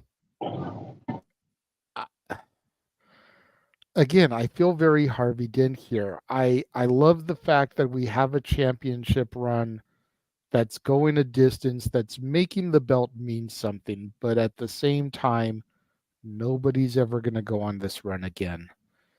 And you're just going to make any champion that comes after him for at least the next 5 years seem insignificant. I still say it should have ended at WrestleMania, because since then, the belt has basically been nothing more than an accessory in your local Mattel playset. As far as finishing the story goes, I understand the circumstances of the stage, but then I was pushing out, for your point, to MSG in July. They still didn't do it. I said, if family can't do it, why can't blood? I had to endure that live shit, that 30-minute sleeping car wreck where I didn't receive no goosebumps versus if I saw Kazuchika Okada or The Rock or MJF or Group or anybody not named Roman Reigns that night live at SummerSlam when Jey Uso didn't get the title because of Control-C, Control-V. Here's another member of the Bloodline coming in to defend this title on behalf of, quote-unquote, the Tribal Chief. I still say it should have ended at WrestleMania. At this point, though, who the fuck cares? At this point, it's just, okay, Roman Reigns is here. He's the guy that's going to show up and give you some sort of sequel with more of the same endings than the Fast and Furious franchise has done in the last 3 years, or the Halloween series, or Leprechaun series, or anything that has more than a double-digit series in its movie genre. Surprised Harry Potter doesn't have that. Each of those movies are 3 hours long. Because Harry Potter only had 7 books. Yeah, I know. So far, don't jinx it. Damn it. Anyway, yeah, at this point, I honestly just don't care anymore. It's one of those things that still drives me away from, believing in WWE and changing as a whole and evolving, because as soon as Roman Reigns on my screen, oh, Lord, here we go. We're going to get the promo. We're going to get the challenger. Someone's going to face him for the title. Insert person comes in with the run-in underneath a hoodie. Here comes Jacob Fatu. Here comes the long-lost son of Haku. Here comes Ava Rain. Here comes Toa Leone of AEW releases him. Here comes a reincarnated Umaga because they still want Umaga to live at some point. Blah, blah, blah. With Michael P.S. Hayes and Vince McMahon still working behind the scenes with Paul Heyman. At this point, I'm over it. I'm fucking over it. At the end of the day, Cody didn't finish the story. Forever, he'll be immortalized for that phrase on TikTok as a meme. Congratulations. At this point, I'm over it. I really don't have nothing more to say. They dropped the ball more than enough times to the point. I'm just going to call it verbatim kayfabe-wise because that's my fictional job here. So I acknowledge the fact that Roman Reigns is never going to be taken off the mountain as long as WWE uses him as a figurehead for branding. They dropped the ball at 39. They missed the shot at Madison Square Garden. 3 strikes, you're out. They fucked up at SummerSlam. Don't give 2 shits. Okay. Jeff? Yeah, I wanted to go first mainly because of the party, but to Noah's credit, we've all kind of danced around condemning this at this point, right? It's just unfortunate because when this started, 3 years ago, it was like, oh, they finally did it with Roman. They finally gave him something to really sink that big dog teeth. Oh, it hurts. It's hearing their reaction watching SmackDown back was heartbreaking. Because I've been a fan and I've been acquainted with the family for so long. It's hard to see. Oh, that's a really ugly glare. Let's do this again. There we go. It's just terrible that the family's finally getting showcased in a way that storyline Rikishi was fighting for 23 years ago, right? And now it's just like, okay, we get it. You're the guy. But there's nobody that's going to ever be able to fill his shoes, ever, in modern WWE right now. It doesn't matter. It really doesn't matter now that they didn't have Cody finish the story at Mania or in the Garden. And the man that started the story with him, Jay, didn't beat him for the title either way. Everything from here on is going to feel less than. And if you talk about, again, I forever get shit for being a fan of Eric Bischoff and a fan of, his show. If you're not going to be different than, you will ultimately have to be better than, or you will suffer as being less than. That's what this reign feels like now. Everything past, I'll say either SummerSlam, or even I'll even go as far as with LA Knight and Saudi. Everything now is going to be like, okay, it happened. Cool. So when does he lose the title? Because they're not going to have somebody be champion for 4 years. It's not going to happen. No. And it's just unfortunate. There are so many talented people on this roster in WWE. We were actually talking about today. We were talking about my friends at this party. We're at WrestleCon when they were out in LA this year, and meeting people like Bret Hart and Ted DiBiase and our buddy Sean Waltman and our buddy Mark Bagwell and Dallas Page, and the fact that the wife of the pair is just now really getting into her fandom this last year and a half, and she's they just finished the 97 Royal Rumble on the network, and they're watching both WWF and Nitro. So it's like, WWE's about to get so crazy with the Sting thing, right? And WWF's finally gonna start making noise again after being just beat down for a year. What happens when Roman drops the title? Everybody is going to be like, well, he's not going to be champion for 1,200 days. So if it happens at the Rumble with Randy, he'll probably lose it by Mania. If it happens at Mania with Cody, there's going to be one particular ginger who's going to be pissed. Because why rewind it back? If you're not going to do it here, why bother? That will legitimately piss me. That'll put me into a ginger snap rant. It'll be a thing. I swear to God. Whereas the Raw side of things, I'm looking forward to day one with Seth and Drew. Yeah, Drew turned heel. Yeah, because of the Roman thing. I'm looking forward to that first week because we're booked every friggin' day of that week now. Damn near. Yeah, other than Wednesday. TK, don't you dare, by the way. I got to sleep at some point that week, you asshole. But I won't. It's okay. But unless SmackDown really gives us something to about, I'll be happy just being producer boy on that night. And that's the sad part. It's supposed to be the A brand. It's on network television. And I could give a shit. And unfortunately with that, I have to bid adieu because we're doing the White Elephant gift part of the show or the party. And Santa Meach is on duty. So there you go. All right, then. Guys, I'll see you, let's see, today's Saturday. I'll see y'all Monday. Meet you musings. Yes, sir. See you then. Take it Enjoy easy. your night, boys. And gal, of course, until always good to see you pop in. All right. Night, Thanks, y'all. Jeff. Bye. And then there are 3. Yes. Attila, what are your thoughts on this? Oh, I actually just had this conversation on with my friend. That's why it was like an hour because we were talking about this. Nice. Yeah, that's why I was late. Sorry, guys. No, you're fine. Okay, so looking at everything, I feel like whoever was supposed to face Roman at this year's WrestleMania which ended up being Cody. I feel like looking back now, they were gonna lose regardless. They were going to lose.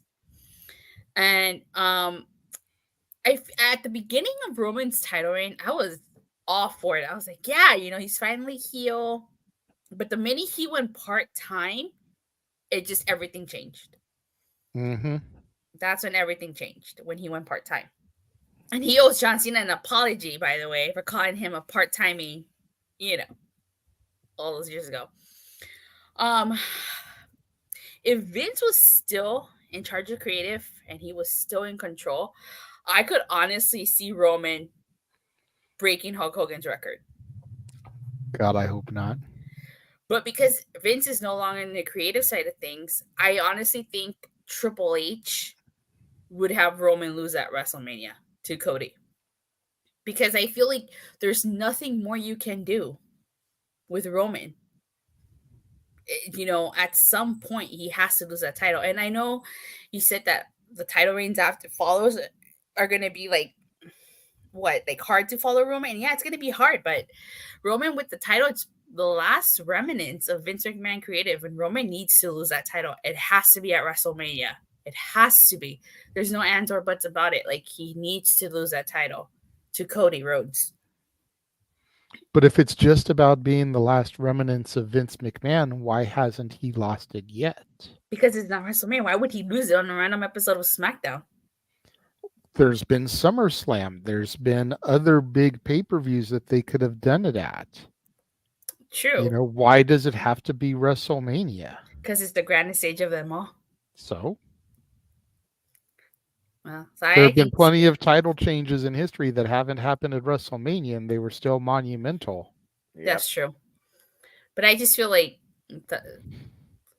okay, if not WrestleMania, then I'll give you SummerSlam. But after SummerSlam, he needs to lose. But I'm just over Roman's title reign at this point. I don't really care for his match with Randy Orton because you know how that's going to be. I don't care for it, honestly. I even said that to her earlier. Set for CM Punk at WrestleMania is bigger than Roman versus Cody. And set for CM Punk doesn't even need the damn title. I'm more excited about Punk versus Rollins than I am about Cody versus Reigns. There you go. Yeah, I don't even care about Orton versus Roman because we know how that match is going to go. More than likely. Mm-hmm. It's the Fast and Furious number 12 that goes on for 35 minutes of utter pointless shit with the same results. Daniel's got a point here. At this point, the only way to really get the belt off of Roman is a screw job. Bigger than Montreal. And then what, you're going to have Triple H go on television and be like, Roman screwed Roman. He has no sympathy whatsoever for Roman. Well, the irony of it is if you do your digging, Triple H is the one that originally suggested screwing Brett. Yeah. What? So for Triple H to lead a screw job on Roman, would be history repeating itself. And here again, what's original in WWE, but still, damn, that's news to me. But like I said, I forget if it was in Sean's book, Heartbreak and Triumph, or if it was in Triple H's workout book, because part of it was workout routine, part of it was autobiography. It would alternate chapters. Like one chapter would be part of his story, the next chapter would be a workout routine and how to get like better triceps or whatever. Then the next chapter would be the next part of his life story, and the next chapter would be about how to work out your quads, and like it just alternated back and forth. That's a pretty interesting setup. We're being perfectly honest here, but yeah. But it was in one of those two books where it mentioned that Triple H was the one to initially make the suggestion. Well, like I said, unless Paul Heyman turns on Roman, which again was the prime of his track record, or Solo Sikoa spikes Roman in the throat, Roman has to lose clean to Cody at this point if you're going to try and reset WWE, but it's still going to be two shits to me because they've already dropped the ball so many times. What I talk about all the time with Roman, not about the results, about the story. It needs to be about the fucking result, but you've already dropped the ball on it so many times. Do you really think the result is going to matter a lot beyond the moment that you're trying to create WrestleMania 40? It's like Rhea Ripley and Charlotte Flair, arguably the best WWE Women's match the whole year. What the fuck has Rhea Ripley done with the title since? Exactly. I could see that happening, but I don't know if it would be intentional or accidental. Like he tries to Samoan spike Cody, but then he ducks and hits Roman. So I don't know if that would be intentional or accidental, but I could see that happening. Yeah, as far as I'm concerned, just do Roman and Cody night 1 and Seth vs. Punk night 2. Seth vs. Punk actually have something to matter afterwards. I like that suggestion, but that's not gonna happen. No, I could dream. It won't. I could dream. Yeah. But yeah. But like I said, I'm just over Roman's title reign at this point. I don't care for it anymore. Just take the butt off of him. MJF has been more of a persistent presence with the AEW World Championship not defended on all the pay-per-views that Roman has all year. Kazuchika Okada had the IWGP Virgin Flyweight Championship for 764 days, and it culminated in a story with Kenny Omega beating him for the title 2 out of 3 falls under 63 minutes. And of course, that spearheaded Okada didn't carry the direction, and he still became overall still a top guy in New Japan today, still loved by the fans. While Kenny Omega went into more of a slump after he actually achieved the feat versus when he was on the fucking journey. And even look at Josh Alexander, longest reigning Impact World Champion, and he constantly defended that title. And only his body gave up on him. Yeah, the only reason he's not champion is because he injured his shoulder and he had to relinquish the title. That's fair. Yeah, so just saying, any other champion in this industry has done more in 2023 than Roman Reigns has in a capacity. See, it's funny because I was one of the main ones that was like, nah, Roman's got to keep it at WrestleMania. Cody can't finish the story. It's too soon. And now I'm like regretting that decision. Honestly, I feel like I said earlier, Roman was supposed to win regardless because I'm sure the plan was to do Roman versus Rock, and obviously Roman would have defeated The Rock. So. Right. Yeah. But again, Roman and Rock doesn't need the fucking title. It doesn't. I agree. But this is the statement of the night from Emmanuel. At this point, I'd rather see a Cena title run or a Charlotte title run. And we all know how much he hates those characters. But at least they were constantly on screen defending the fucking championship. What a wild concept. At this point, you almost wonder, is Roman Reigns more of a part-timer than Brock Lesnar? Yeah. Damn. That's fair. No, yeah, that is fair. You know, I mean, I came back in an interesting time because the bloodline was already in full swing. Yeah. And everything that I kept seeing from them on a weekly basis was just golden. But at that point, Roman was still around on a consistent enough basis. Maybe not there every week, but he wasn't on as long of hiatuses as he is nowadays, you know. Maybe he'd do like 3 weeks in a row and then miss a week and then come back the next week, you know, type of thing. Mm-hmm. So he was still a consistent enough presence where you didn't start to really turn on him and hate on him. But man, these long ass breaks and hiatuses, it's just like, dude, you're only champion for 1,200 days because you haven't been there for 600 of them. Give or take. And way to come up with something original with your finish of your matches. Not.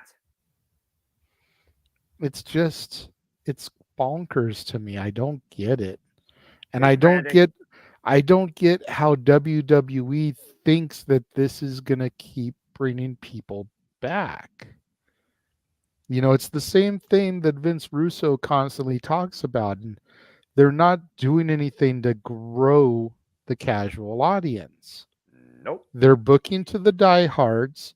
Same with Tony Khan and AEW for what it's worth. Yeah. But they're not doing anything to book to and try to draw the casual audience. Nope. The people that have never watched the show before. The people that are just channel hopping like, oh, what's this? You know, that neither side of the brands are doing that. Nope. And I think like that's where the title change on a random Raw or SmackDown really comes into play, Datilla, because it brings back that essence of anything can happen on any given night. Remember when Mankind, and Datilla, maybe you forgot about this moment, weren't aware of it. When Mankind won the WWF champion on a Monday Night Raw, that turned the tie between them and WCW. That was the final shot fired needed. Wasn't it because Tony Schiavone announced it on commentary? Yeah, because there was a taped Raw.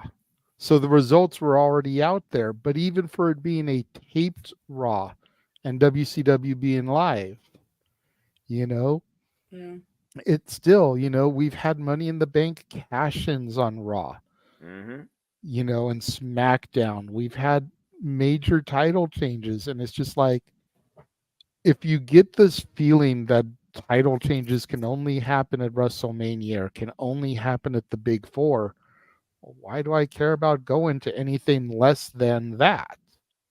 Yeah. But if it starts to get back to this feeling where, man, at SmackDown, at the Garden, just after the 1000th day, 1007 or 8 or whatever it was at that point, Cody Rhodes, who just a week prior won Money in the Bank, I know he didn't, bear with me, You're good. cashes in the briefcase on Roman Reigns and wins the title in the same halls that his father posed with it over his head. Holy shit. The title change just happened on SmackDown. Yes, it was the Garden, the mecca of sports entertainment, but it was a SmackDown. Yep. I want to go to SmackDown when it comes to my city now because I might see whoever beats Cody Rhodes at SmackDown. Yeah, what's next for Cody? What happens now? WWE actually resets and tries to create a new star. You're not stuck with the same repetition, worse than binging your series over on Encore again on Netflix, expecting a different result. Damn. Orton's been out of action for 18 months and has had more matches than Roman's had in 1,200 days. Damn. And Seth has defended his title more than Roman has. Yeah. Yeah, I mean, you know what? In the recent memory, he's not wrong. And again, Athena, we all thought it was going to be Billy Stark's moment, but in looking back at it now, it makes sense because one, Athena's been a persistent presence, defending the title, presenting the title, has been full-time in Ring of Honor. Two, Billy Starks continues to grow, had her first showcase moment. Three, the Women of Honor made history, main eventing freaking Final Battle for the first time ever. It is her first moment of many. Billy Stark's time will come. Respect was found. A bigger story, a bigger prize was won than the title.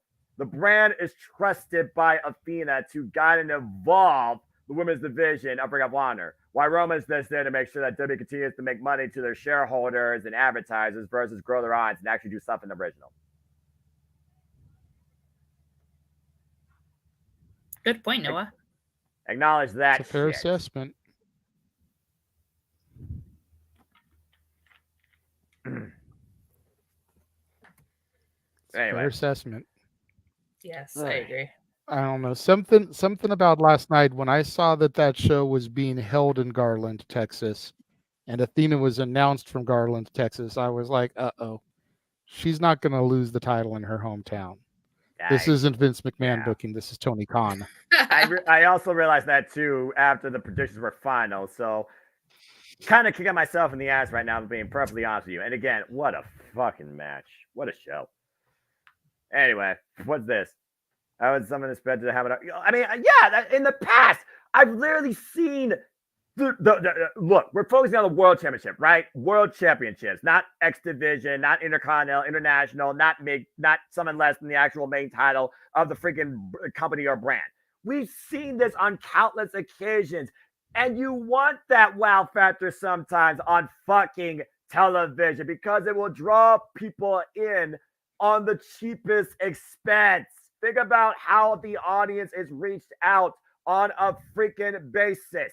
What's easier to try and draw people in? Free stream television on cable or satellite, if fucking people still use that, or some streaming service, or buying a fucking paper expecting some different result after $60, even watching on cheap ass Peacock. You know, now that you mention it, I remember AJ Styles did defeat what's his face, Jinder Mahal on a taped SmackDown. Exactly. Yeah. To end arguably the worst reign of all time. We don't need to talk about Jinder's reign. No, we don't. We don't talk about Jinder. We don't talk about. We already mentioned it earlier. We already mentioned it earlier. This is actually the second time it's been mentioned tonight, Datilla, because we talked about how Jinder's reign is more remembered than Dolph Ziggler's reign. Why is that a fact? Fuck me. I had to live for that. Yeah, that's a fact. That's a sad fact, Datilla. Let's just call it what it is. The sad fucking fact. God. I mean, how many times did the freaking women's championship change on Monday Night Raw between Sasha Banks and Charlotte Flair? Oh, don't remind me of that. Too late. I was there for one of those title changes. I'm sorry. I went to that Raw. You also So went to the Raw. I'm not trying to remember that. You also went to the Raw after Mania this year. So there you go. I'm trying to forget that I went to the Raw after Mania. That was the worst. I still maintain that's the worst show I've ever been to. Now my very first Raw. My very first Raw was the Raw after Mania 2. Oh. JJ froze. JJ went re-roll. Yeah. You're going re-roll. Oh, damn. We were doing so well. All right, try it again. Let's refresh. Take two. While he's refreshing, my very first show was actually a week before Eddie Guerrero's death. Damn. It was a taped SmackDown. I went Sunday, October 30th, 2005. All right. Well, while he refreshes, my first non-house show / event was, oh my Lord, what was it? It was, I think it was Monday Night Raw, Little Caesars Arena on the road to WrestleMania 34 when you freaking had Kurt Angle's Jail Magic. Got to say you suck live there in the Kurt Angle. That's always the moment I'll take. And then Roman Reigns came out and says, "One would be disrespected by Brock Lesnar, never be disrespected by Vince McMahon." And then I saw on the Titantron, oh my gosh, Vince McMahon, he's right behind the fucking curtain. Of course, never saw the aftermath of that live because they just said that, they went backstage in the locker room and Roman Reigns is indefinitely suspended. JJ stuck it out for the Academy. Thank you! Yeah, damn it, Emmanuel! Anyway, JJ, go ahead and talk about the first one again. Hold on, time out. Let JJ finish. Yeah, that was let's funny. let JJ finish. I was saying my first one was the Raw after Mania 2000. Oh God. I don't even remember that after Mania. I think people try and forget some bits of that, and that's still on our journey to 40 yet to come. I gotta get ready for WrestleMania 9. The only thing I remember about that show was Eddie Guerrero defeating Chris Jericho for the European title. They really need to bring that title back, in my opinion, in some capacity. I'm just saying. I know maybe you could say they're trying to do that with the NXT North American Championship, not won by Dragon Lee. That was definitely a what the fuck moment. But again, Wesley, audible call, can't finish the story, waited out for 9 months, unlike Roman Reigns, who defends the title even less time than that. Oh, sorry, not sorry. But yeah. Or waited out like Tony Khan did for Chris Statlander. Yeah, but at least that one made sense.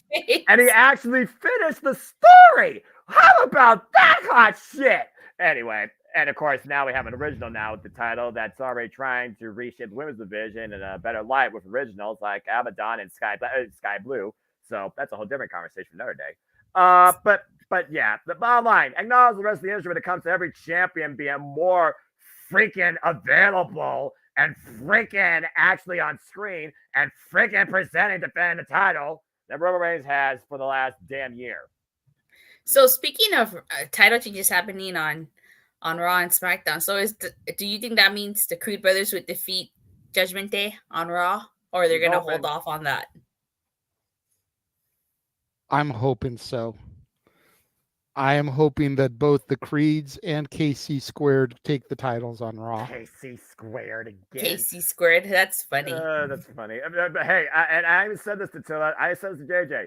You know what, JJ? First off, get rid of the blueberry cherry straps. Give me some real, actual championships. Just saying. As far as the women tag ones is what it is, they're okay.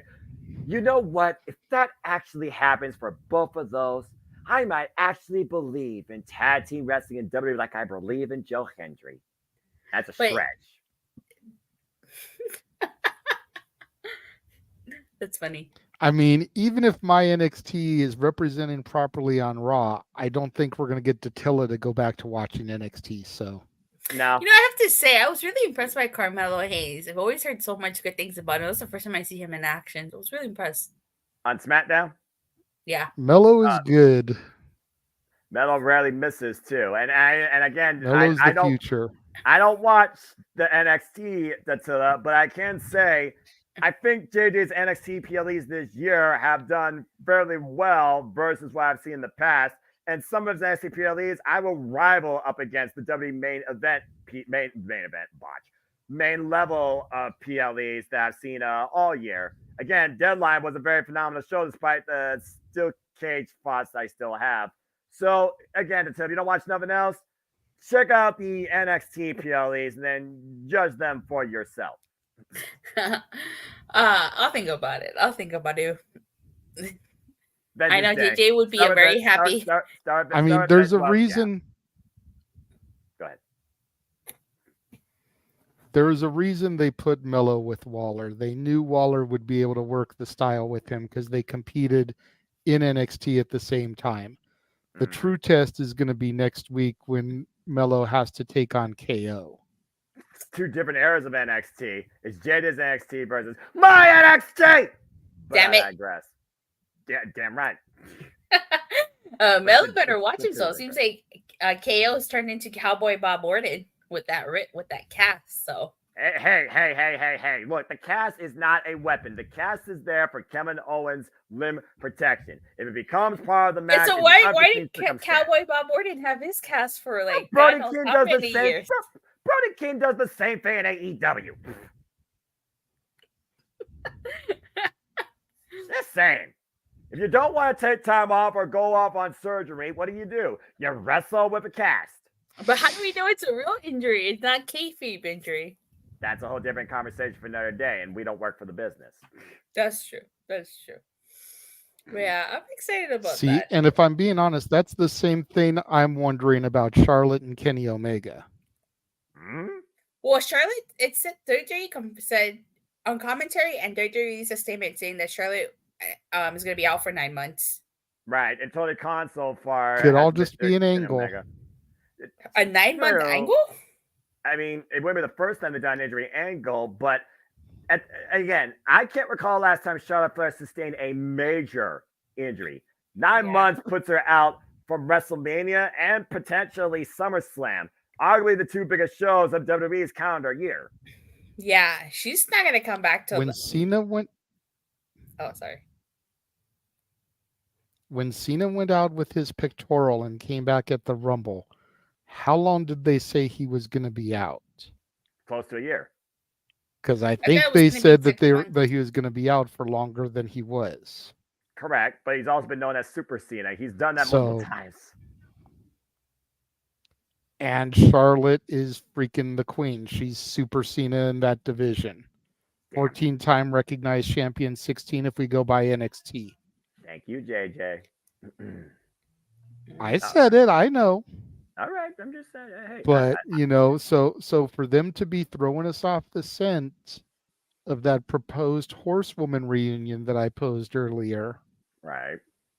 I'm just saying. And then with Omega, with the reveal of the devil looming, with the possibility that we were kicking around yesterday during Final Battle of it completely going higher power and being Tony Khan, Adam Page, Kenny Omega, Matt and Nick Jackson.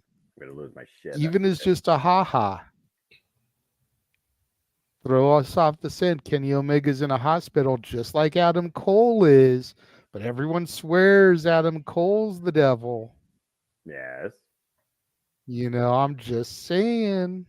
Britt getting fined. It could all just be to throw us off the scent with the reveal looming. The red tape, Britt being fined because of social media conduct, the fact that she hasn't had promo or screen time since AEW All In. I hear you. I hear you. But seeing is believing. I don't assume or speculate.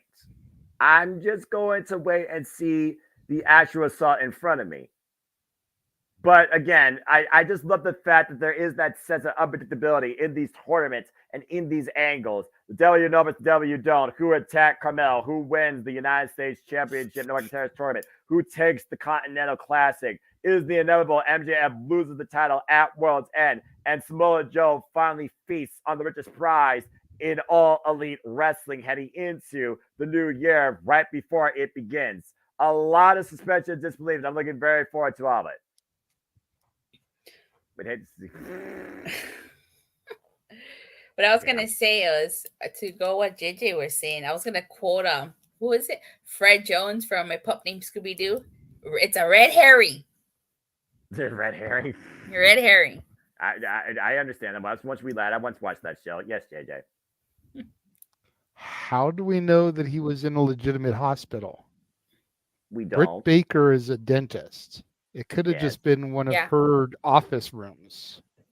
That's possible. You move the chair or the freaking bed close to the wall. Again, just very exactly. You just do a little bit of reconstructing.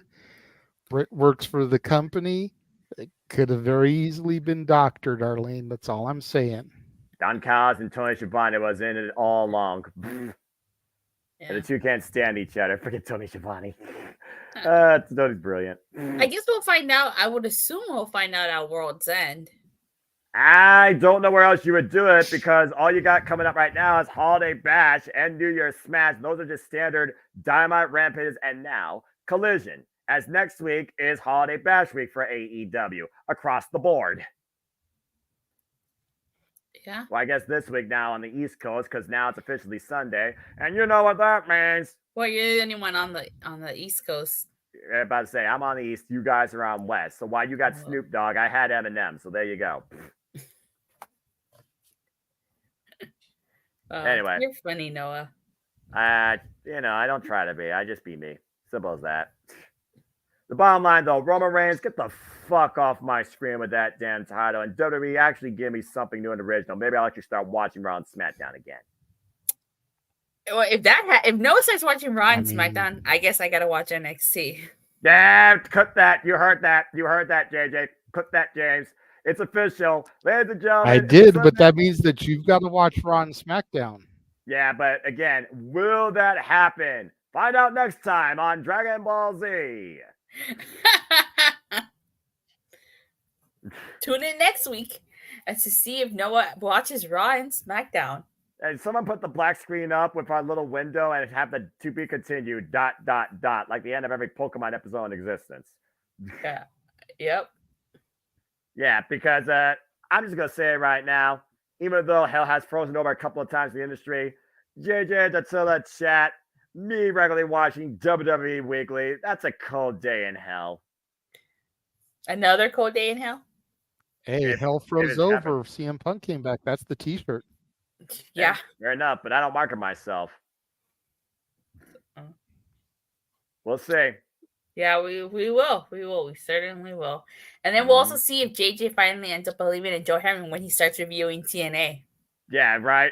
We all just have a freaking epiphany, and all of a sudden, the whole world comes together. We all watch WWE regularly through the weeks on a weekly basis, and JJ, for the love of wrestling, includes TNA, and he actually believes in Joe Hendry.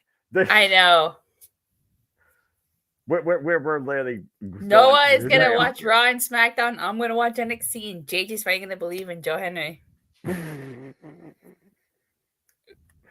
Yeah, that'd be like me learning how to freaking drive and starting to drink on a regular basis. Previously on Yu-Gi-Oh! I was watching Yu-Gi-Oh! The other day.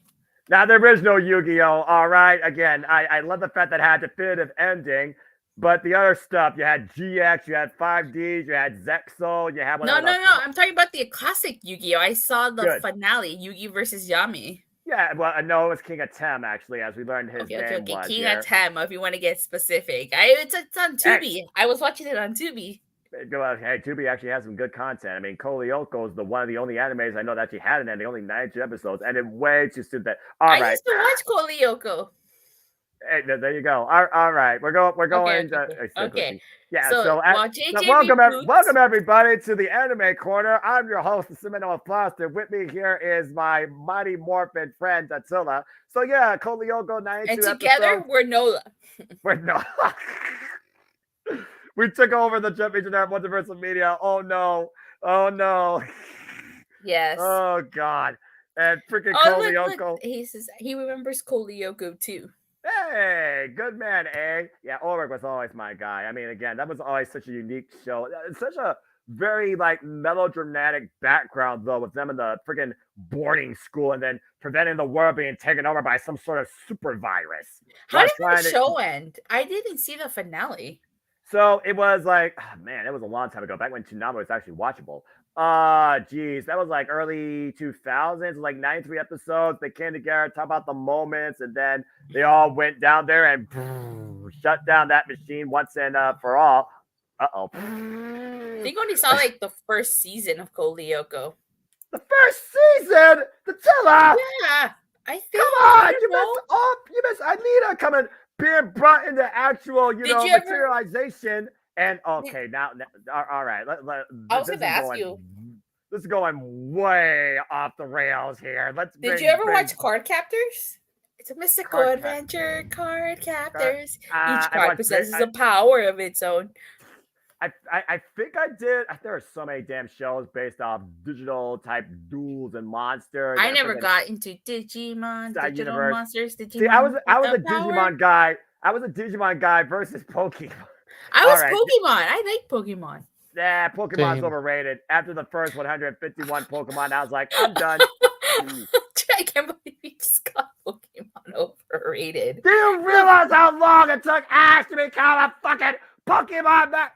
JJ, please end the show.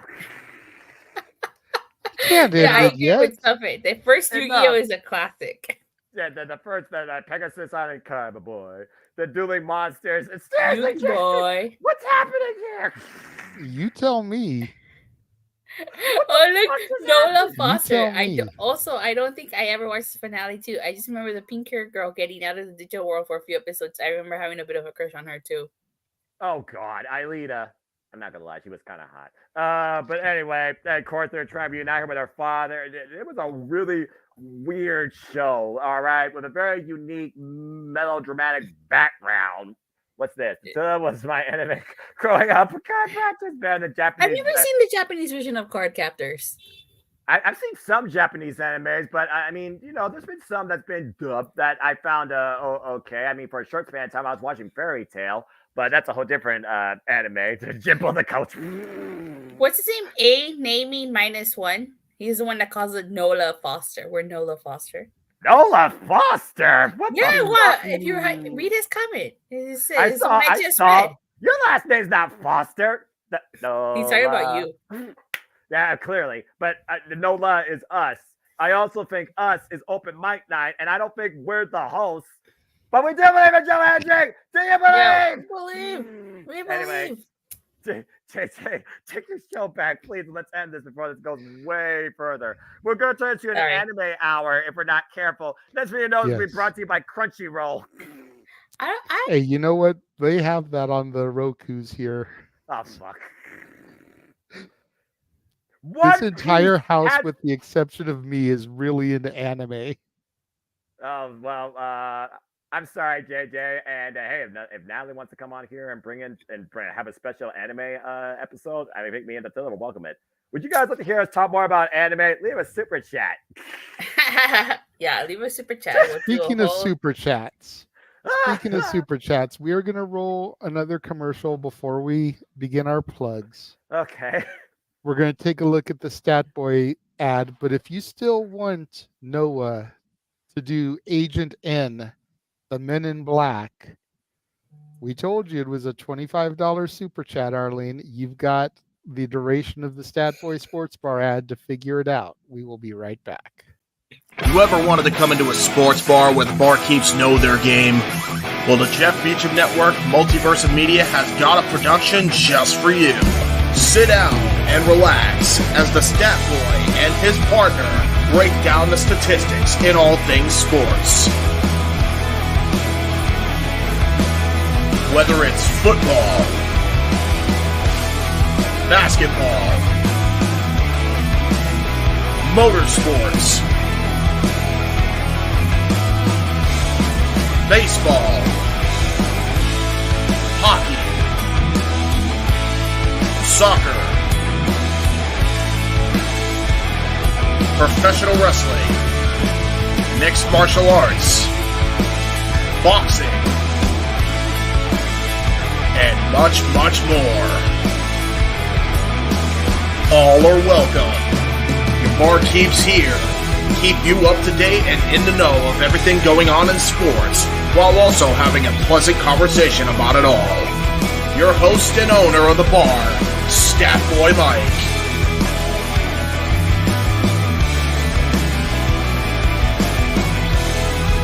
His partner in crime, Dory Lou. And a host of other guests coming in. The food's hot, the seats are warm, the drinks are ice cold, and the sports talk is plentiful. Casa E18 Studios presents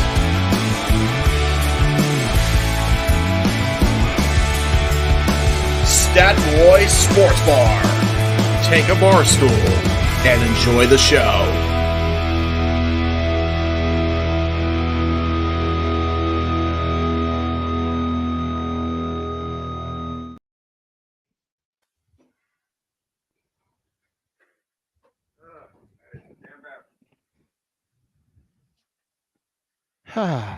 We are back. Damn, everyone's gone off camera. What the heck? Oh, I'm still here. Sorry. No, Hey, quick question. Did Tony No, Khan announce something? Did Tony Khan announce something at the show? at Boy, which I gotta freaking relieve myself. God. Huh? at which show, Datilla? Final battle? At Final Battle? Did he announce something? No, what? Final battle. What about No, I Final don't battle? think so. What No. are you speaking of? I saw something. I'm on Twitter right now, and somebody just posted spoiler about what Tony Khan. I don't know if I should show you guys or Post it in the private chat. Yeah. And I'll let you know if it's something that we did hear about, and we haven't can heard. confirm. okay.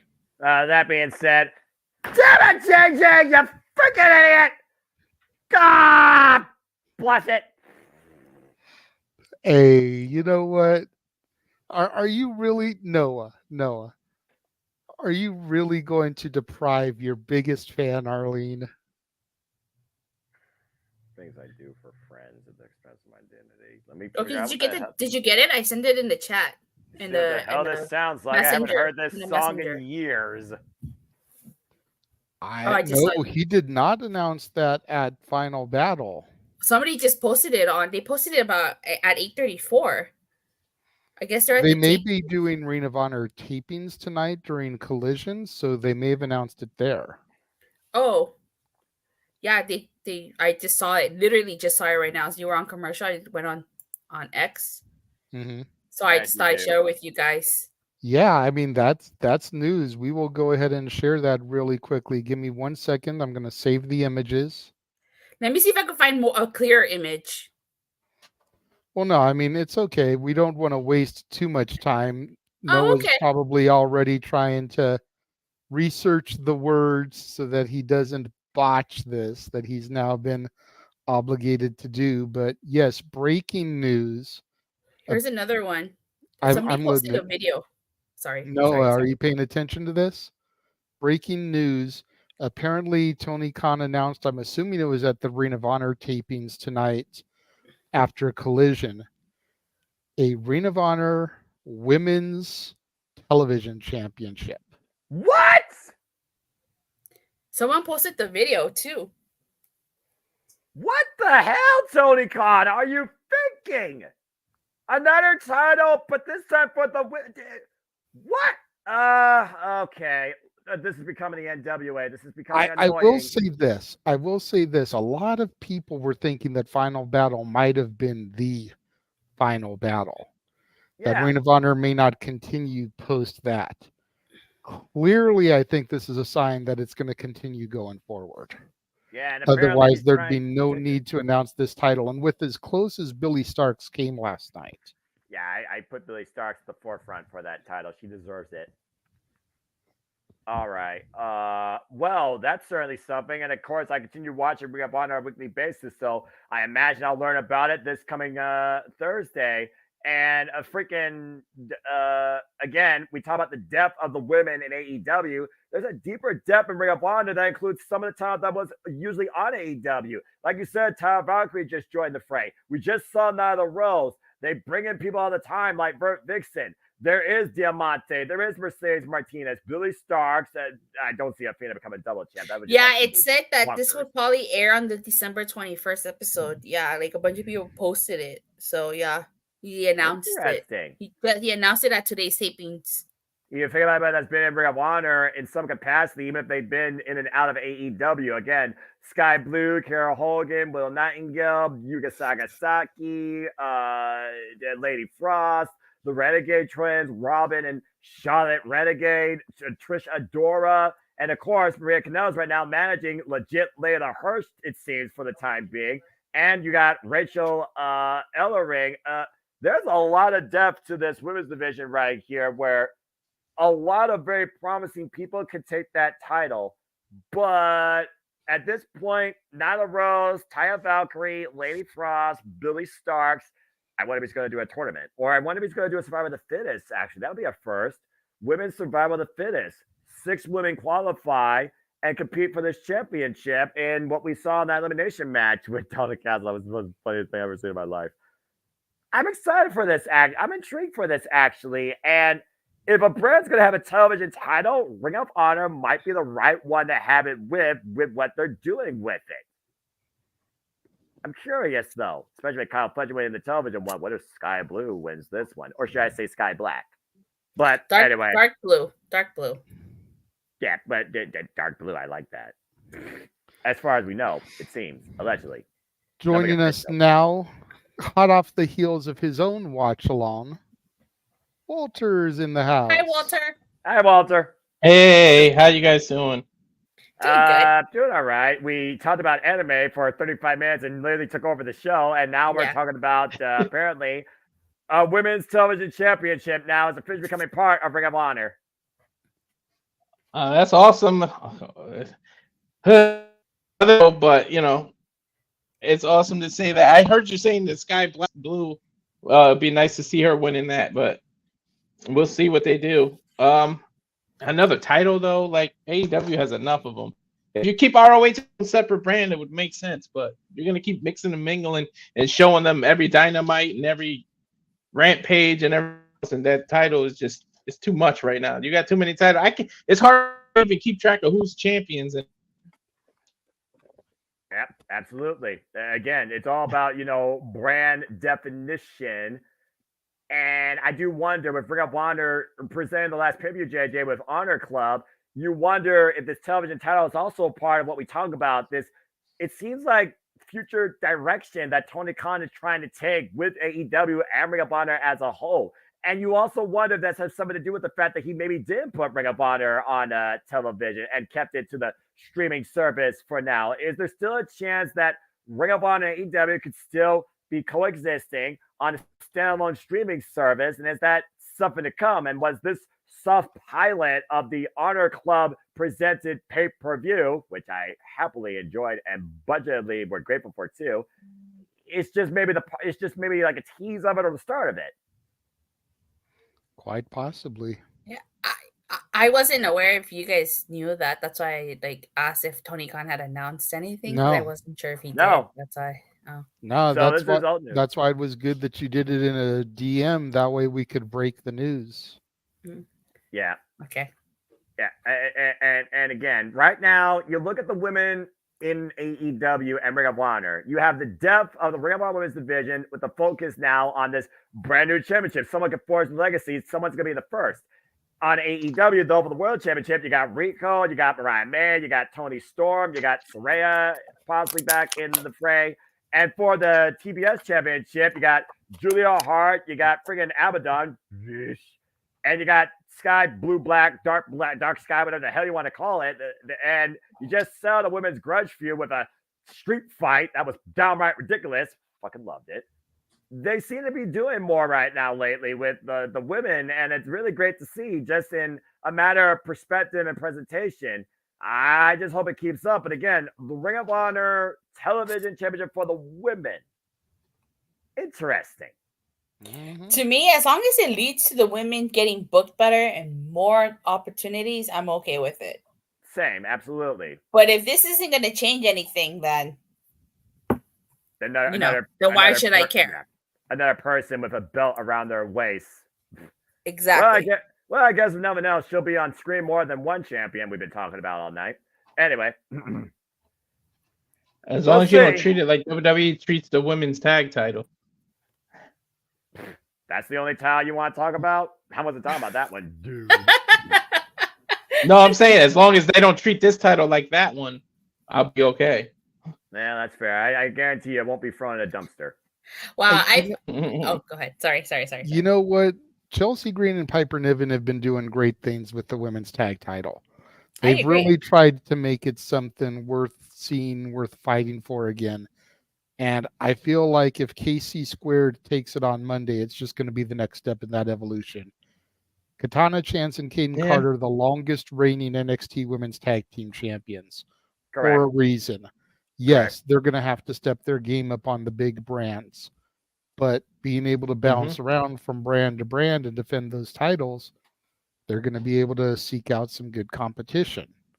Yeah, again, like I said, I might actually believe in tag team wrestling for the men and women if both your NXT teams achieve that feat. And also, I no longer look at an ugly blueberry and cherry strap. You give me some real championships for the men. Just saying. Well, I told Noah before you guys came on, 2024 could really be the year of my NXT on the main brand. If the Creeds take the straps from Judgment Day, if KC Squared takes the belts off of Chelsea and Piper, and if Santos or Mello can end up challenging Logan Paul for the U.S. title, that'll be huge for my NXT.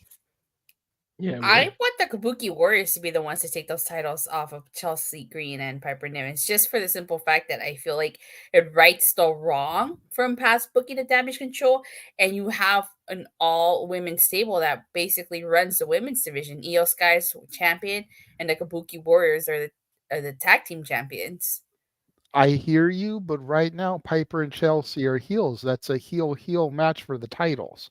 You got to transition them to some baby faces for them to take it off of. Yeah, I know. It's just so move them to KC Squared, and then the Kabuki Warriors can be the ones to take them off of them, either at the Rumble or at Mania. You know, if Damage Control is really going to have a rebirth, Mania is the place to do it. Yeah, I was just saying that because Bailey said that they want those tag titles. So I was just like, okay, well, maybe they'll be the ones to. I don't think the rebirth has happened. So I just don't see it. It's about Bailey breaking up with them and then going on their own. It's not going to be about them all having titles. Because Io, I think she's about to lose that title soon, so I don't think it's going to be that. It's going to be about the rumblings within and crumbling within, and that's what WrestleMania is going to be about. Yeah, Possibly Bailey's definitely going to get the Edge treatment. That's for sure. I do agree with that. So Noah, before we get to the shills, Walter is here now, so you got one more to embarrass yourself in front of. Are you ready to do it, good sir? Are you ready to give Arlene what she needs to see. The Men Why in the Black. fuck? Why the fuck would you people pay to hear me try and rap? And then Arlene, I have to know Turn my camera on for this. when he signs your CD to his biggest fan, are you wanting a copy of Noah, That's What I Call Music? Noah, That's What I Call Slow Jams? Or Noah, That's What I Call Disney? Which disc are you looking for him to sign? Why? Why are you doing this? Why? Why? Because we like you. You got a weird fucking way of showing it. Superman doesn't do this shit. He does commentary. Damn it. Superman? Simple. Oh, Simple Man. No, he said Superman. I heard that too, Datilla, and you know what that means. Words. Botch. Fuck me. I hate. Walter wants the copy of the Disney one signed, sealed, and delivered. Was FedEx or UPS? Either from one side of the country to the other. God. Why? Just remember, to any of you people that are actually going to purchase this CD and want it autographed, I'm going to have to ship it from California to Ohio, and then it's going to have to get shipped from Ohio to California or to wherever you live, Walter, and so on and so forth. So it's going to take some time to get everybody. You know, what they used to say in the actual infomercials, allow 3 to 6 weeks for delivery. Allow 3 to 6 weeks for delivery. Yeah. What a 4 to effing 6 nightmare. weeks. 4 to 6 weeks. Good grief. With 3 payments of $19.99. But wait, there's more. You get an extra payment. Order now and we'll include. Call It's gonna be a dope bop. Oh God. We actually have one, and order now, and you get now. That's what I call Open Mic Night Volume 1. You get everybody 3 CDs except for the price Noah. of one. Everyone except Noah. Noah gets his own standalone disc. Why? But if you want me and Jeff and everybody else, that's where now That's What I Call Open Mic Night comes in. Oh my God, this is ridiculous. Are we done trying to be infomercial people here, like freaking Billy Mays or whatever, selling OxyClean? Hey, Arlene says that she wants hers to say, "To my biggest fan, Arlene, I appreciate you." The simple man. Simple autograph. We love you, Noah. You got a weird fucking way of showing I it. kind of feel bad, you guys, because I feel like had I not come in, you guys would have ended the show, and poor Noah wouldn't be going. We were on the perfect run for the first time in Open Mic Night history since JJ hosted, and you all fucked it up. Oh, I'm sorry. It went smooth with me, JJ, and Jeff or the afternoon one on the Sunday. Gosh. Oh God. That sweet. Hey, that's what you get for taking a week off, buddy. Right? He had church stuff he had to do. Yeah, and Putting a deity before us. It wasn't like I was literally laying in my bed eating a bunch of Doritos and drinking Mountain Dew, playing Call of Duty like most people who don't know what sunlight is. Damn it. So are you ready, sir? Here comes Noah in Black. Fucking hell, I don't even know how this song starts off. I gotta look this From thing a up. galaxy far, far away. Hey, at least you're not singing Getting G with it. That's Star Wars, you idiot. But Really? You don't know how Men in Black goes? it's Coolio rap, dude, and I know like the No, band it's is- Will Smith, not Coolio. Will Smith. Whatever. Julio's Gangster's Paradise. Gangster's Paradise. I heard of Amish Paradise. Okay, we are going down Amish the is Word wrong- Out. We are going down the wrong road here. Let's stop it. I'm looking up, all right? Oh, it is Will Smith. Galaxy Defenders. Oh, God. I don't even Here know. comes Noah in Black. Oh, word. Let me see if I can find the The intro. moment you remember. That's the freaking chorus. I guess I'll use that as a starting point. All right. Let's just get this shit over with. Why All the right. fuck is this By a thing? request and paid for by Arlene, doing Men in Black. Good Lord Almighty. Agent N, Noah Foster. Agent N. I'm the simple. Oh, you know what? I have a name still, thankfully. But all right, let me see if I can figure out the hell that's the song. Will goes. Smith and Tommy Lee Jones are agents J and K in the movie, so you're Fair enough. Agent N. I'm not gonna lie. I saw the first movie. I think I saw the second. I don't remember seeing the third. Hey Noah, Okay, let me if see anything, if you're that embarrassed, just pull out the mind eraser at the end and flash it. I wish I had it. The neutralizer? Yes, that. Do I have that? No, I don't. Let me see if I can find this freaking thing. Okay. I remember when the movie came out, Burger King did a Happy Meal, and you could get a toy one of those. So I remember that. I remember those days. I remember that. Okay, let's see here. I think I found it. Oh, okay, it actually starts with the freaking chorus, and then it goes into like, oh Lord, this is a bunch of mishmash. All right, well, here goes. Arlene, Jeff was going to do it, but he's at a Christmas holiday party, so unfortunately he's no longer here to do the dance.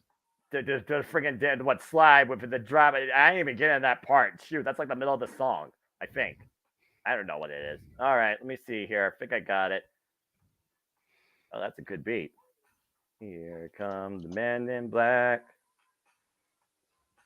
Don't that you remember. Here come the men in black. The galaxy's defenders. That's all kibosh. Look at the guys dressed in black. Remember that. Just in case we ever face to face make contact. The title held by me, MIB, means what you think you saw, you did not see. That I don't even know what the rest of the words is. I think I was actually off track. Again, I'm not Will Smith for cool rap, but he's also doing it super fast. Also, so I'm just trying to see what the fuck this song is. I don't even know what this is. How the fuck?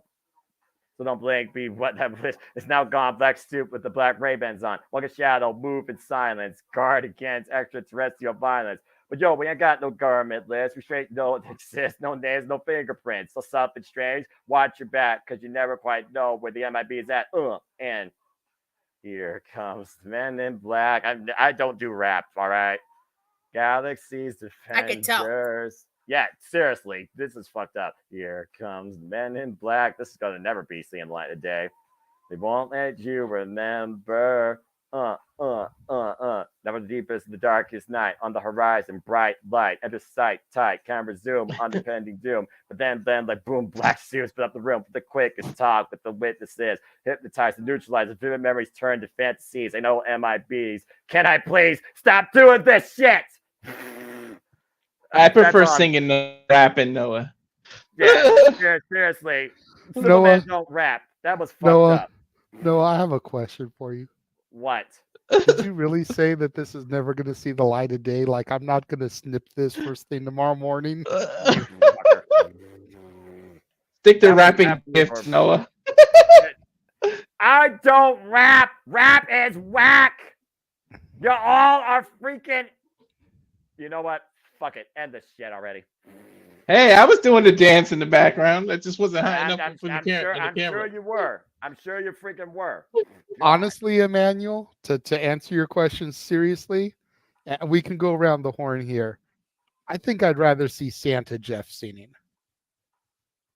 I mean, me too. Holidays, so Just so you know, Emmanuel, and you too, Datella, because I don't know if you were here for that. Emmanuel asked for Santa Meacham singing Last Christmas. I think we got to get him doing it as Santa, like regular Jeff. Regular Jeff sings karaoke all year long. I think Wham Santa version? Meach, no music behind it, so no one gets sent to Wham Holla. But yes, like Wham. God. I think it's got to be Santa Jeff. Like, I think that's too perfect for Christmas. Agree or disagree, y'all? I agree. I agree. It wouldn't be the same if it wasn't. Do you want regular Jeff or Santa Jeff to sing Last Christmas by Wham? God. Santa Jeff. Okay, it's unanimous. It's unanimous, Emmanuel. It's got to be Santa Meach. And like I said, because it'll be regular Jeff on the panel, like always, we'll videotape his so that it can be thrown in with everything next week. Okay. Sounds fair If you enough. still super chatted, Emmanuel, you got to super chat for it That's first. So yeah, even the worst things ever on this network, including that rap shit, where the freaking chorus lines of the damn dancing didn't sound like rap, just sound like freaking steps. Walk with me and talk with me. The fuck, Will Smith, were you on in this freaking crap? I'm surprised you weren't rejected by the Academy Award. It is. This shit. Isn't the first of it just slide with me? Just slide with me. Just slide with me. Come on. Let me see it. Just slide with me. Just slide with me. That's all he repeats this over and over. Then he changes the bounce. Let me see you just bounce with me. Just bounce with me. Fuck this song. Let me see you work the neck with me. I remember it. Then make your neck work. Now freeze. Cha-cha slide is better than that. Oh, fuck. He said, let's talk about the return of AJ Styles. He didn't I could make actually you do get anything. behind that. well, no, that's the You mean 25 AJ for the scening, Oh. but then he also wants to talk about that. So Well, I mean, you know, it's kind of like a sub. I'll be saving it for next week. Noah's too traumatized every time he sees a super chat. You mean The problem AJ with saving it- Brick House? the problem with saving it for next week, Noah, is that with it being karaoke again, we may not have an opportunity to get topics in, and then the That's following true. week is New Year's Eve. Next week's karaoke. Fuck my life. All Yes, it right, is. let's talk about it. Let's talk about AJ Styles before we actually get out here tonight. I mean, AJ looked, excuse the pun, phenomenal. He looked jacked. AJ Styles, the house that God built. That's right. Yeah, I'll give you that. Fuck it, I'll go with the gimmick tonight. I'm curious about him attacking LA Knight and the reasoning behind it, but Yeah. I don't Yeah. know. Is this like a full blown heel turn? Is this just a program he's starting with LA Knight because he didn't do anything to Randy? So is he like neutral? Is he heel? Is he face? Does he just want to do something with LA Knight? Like, I'm curious to see where it goes from here. Well, he Well, hasn't LA faced, Knight he hasn't faced the tribal chief, for what it's worth. So, and also he beat Randy Orton at WrestleMania 35, and then you got LA Knight, who basically has been put literally in the back seat behind these two frontmen now in the crosshairs of Roman Reigns. So, I guess time will tell, but who knows? You might soon enough forget about it. May I say something? Yeah, go for it.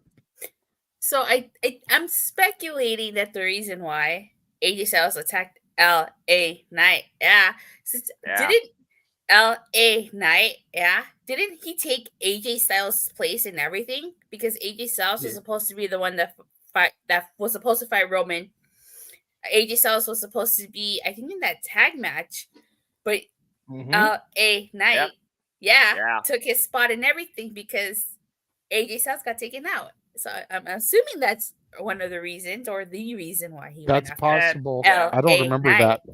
Yeah, he was taken out backstage with a splash because, again, I cover the PLEs with you. I gotta be aware of the freaking history, like Michael Cole does all the time. He was taken out by Solo Sikoa and Jimmy Uso, and it ended up being Solo Sikoa and Jimmy Uso versus John Cena and LA Knight, which, of course, John Cena That's and LA right. Knight won, and that was at WWE Fastlane. Yeah, That's 'cause right. you Okay, I remember- remember that now. You remember the whole point was that they took out AJ Styles, so who was going to tag with Cena now? Because it was supposed to be John Cena and AJ Styles. So LA Knight, basically replaced AJ and everything. That title match was supposed to be AJ's, but LA Knight took his place. At the moment at Crown Jewel instead, I think the two is on point here. I think Crown Jewel's original plans probably was AJ Styles and Roman Reigns because it hasn't been done yet since these evolution of Roman Reigns. Yeah. Yeah, so it makes sense now. Yeah. And then plus with the return of CM Punk and the return of Orton as faces, it makes sense to not bring AJ back as a full-blown babyface. Like let him be neutral or a heel because they're already gonna have the spotlight as faces. Let somebody big become a heel now. You don't want to compete with Punk and Orton right now. True. Yeah. They have too many baby faces, so like you said, he needed a heel. And yet They none of them do, look but Roman. Roman, the tribal chief, is a heel. So if you're going to try to position him to challenge Roman eventually, you need him to be a babyface. True. Which I think will probably get there somehow. Somehow. At this point, they could use a tweener to face Roman Reigns if they knew how to book Baron Corbin, they could book Baron Corbin versus Roman Reigns. That would be a repeat. It would be like Baron Corbin was the last person to pit Roman Reigns before Jey Uso. Yep. Mm-hmm. Orton, maybe Orton will have to fight AJ and then LA Knight or triple threat or something, and the winner gets the title shot against Roman. That's probably where they're gonna go. Maybe. Time will tell. All right. Noah has done his karaoke. We have discussed AJ Styles. Let us begin to get out of here with the plugs. I'd rather forget about this night altogether. Damn, Noah, it's not been that bad. Sorry, Noah. Sorry, I feel bad for. I want to forget the night because that was a letdown main event. At the end of the day, Datsula, Walter, Jeff, you're here to entertain the people. You achieved your job. Well done. Make sure you guys follow the Cleveland combatant Josh Mansfield on Twix at Walking Hymnal and on Instagram at MallowMangram. You can find No DQ's resident Big Baller G on TikTok, Big Baller G 1988, on the Twix No DQ _ Big Baller G, and on Threads and Insta at No DQ _ Big Baller G 1988. Make sure you subscribe to the members exclusive section of the Casa D18 Studios channel. Me and Noah tomorrow will begin recording the greatest trilogy in the history of pro wrestling as a Christmas gift to the members only subscribers. That's right. Noah and I will be calling the Flair Steamboat trilogy. Gonna film the first 2 calls tomorrow, and then the third one probably on Monday. And then edit that all together so it can go live on Christmas morning for you guys as a gift from me to you. Make sure you guys tune in to For the Love of Wrestling every Monday through Thursday, 9 a.m. Pacific, noon Eastern. And of course, you can find me on Instagram, the Renegade JJ Williams, YouTube, Casa D18 Studios, Twix, ROWJJ Williams. If you did not see it this week, go back in the archives and check out Jeff and I doing the top 10 Christmas songs that aren't about Christmas. We give you a lowdown as to kind of what to expect on the show before we get into the list. Believe it or not, Jeff and I discussing Christmas barely went over an hour. That's impressive for y'all. Right? That is impressive. That's super impressive. Usually we go an hour and a half to 2 hours. The only thing that made it go over an hour were the shills at the end of the show. Speaking of the shills, tune in on Christmas Day as Jeff and I will have our top 10 Christmas songs about Santa Claus himself. We have already pre-taped that, just needs to be edited and uploaded. Of course, Monday is Meech's Musings. You heard Jeff talk about it earlier. That's usually 4 p.m. Pacific, 7 Eastern. So make sure you tune in for that. Stat Boy Sports Bar. Make sure you follow the Stat Boy and Stat Girl on Facebook, Dory Lou Hathaway or Mike Caldwell. On Twix, Hathaway Lou or LB Stat Kid 1977. On Insta, Dory Lou or Statboy13. And tune in to Statboy Sports Bar featuring Dory Lou every Tuesday, traditionally at 4 p.m. Pacific, 7 Eastern. It may be getting rearranged this week due to the holidays. If it is, I'm sure Jeff will put a post out and let everybody know. Make sure you tune into the Greg Cherry brand, Facebook, Instagram, YouTube, and Twix at Greg Cherry Brand. If you missed it, go back and he had a Christmas special that began today at 1 o'clock, led into Collision. I wasn't able to be there and see it, but go back and check that out and give him some likes and support. And then make sure you tune in every Wednesday, 4 p.m. Pacific, 7 Eastern, as a lead-in to Dynamite on the Greg Cherry Show. Of course, Talk Wrestling with Jeff Meacham every Thursday, 4 p.m. Pacific, 7 Eastern. Datilla, tell us a little bit about your channel. Oh, well, I cover pro wrestling, Raw, SmackDown, AEW Dynamite, every PLE, and I should still be covering TNA, only probably just the pay-per-views and the plus specials. And started in the new year with it being the 10th anniversary of Super Mega Force, it will be really fun to revisit that season and see if my feelings change about that season, because that is one of the worst Power Ranger seasons of all time. It's going to be interesting to take a look back at it 10 years later. Okay, interesting. Walter, tell us about your channel. Well, Age of Wrestling, as I just did a UFC 296 watch along of the disappointing main event that it was. However, the rest of the pay-per-view was okay. But you can follow me on that YouTube, Rage of Wrestling. On the Twix, as we like to call it, is at Walter Alex Cruz. And the Instagram is at Cal Fire Farms. There you go. We just saw James pop into the chat room, letting everybody know that he will be back next week and he'll be seeing everyone for World's End. If you want to find James, you can check him out on Facebook, James Heebman Hebert, on Twix, and on YouTube, J Hebert Side 95. James, if you're still in the chat, we did run your uncle's trailer again earlier. Noah. Follow me if you choose on the Twitter and on YouTube and Foster1916 for all things wrestling. It truly is as simple as that to connect with me, whether you want to predict or chat or just see what's on my mind regarding all things wrestling. And of course, the simple YouTube channels where you can give your own simple assessment of all the biggest shows that we cover here on the JMN Multiverse of Media. And stay tuned, of course, for forums, prediction panels, and of course, live reactions and simple takes to come.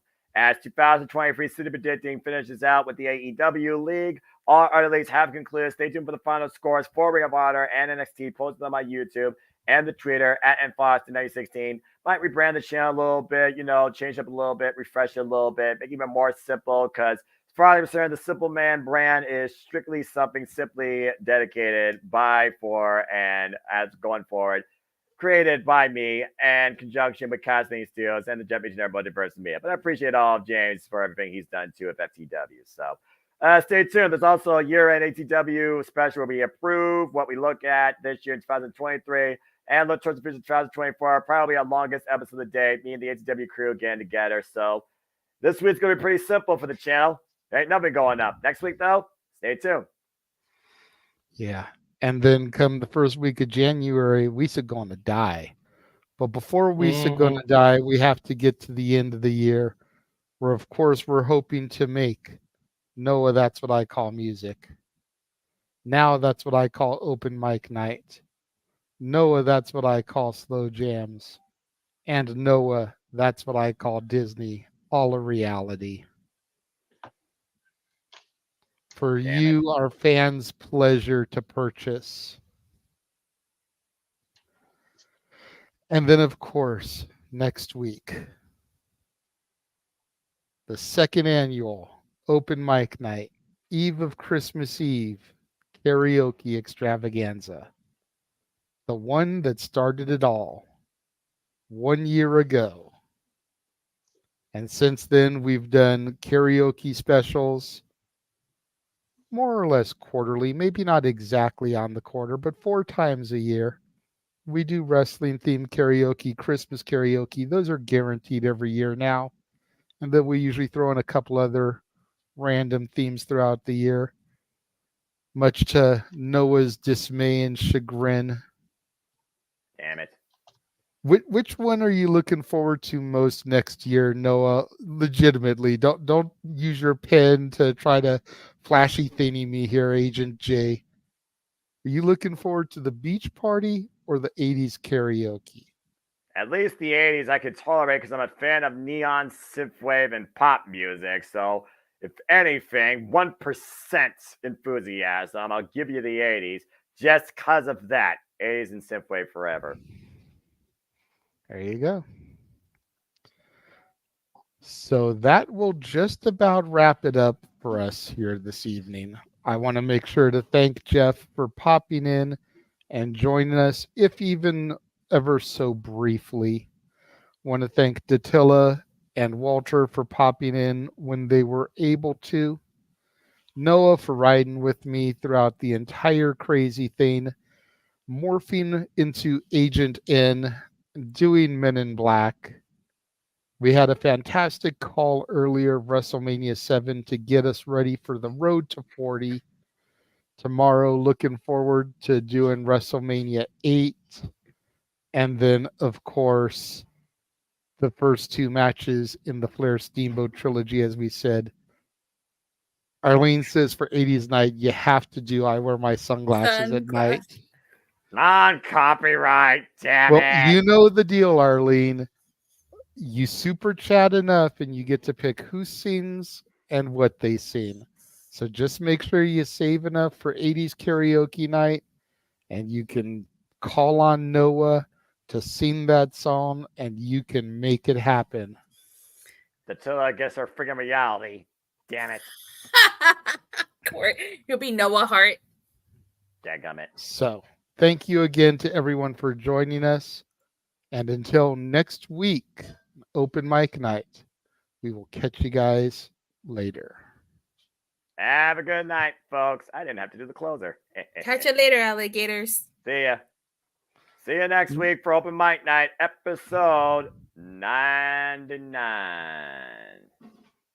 The Jeff Meacham Network's Multiverse of Media. For over 15 years, the recognized symbol of excellence and the standard bearer in coverage of sports and entertainment.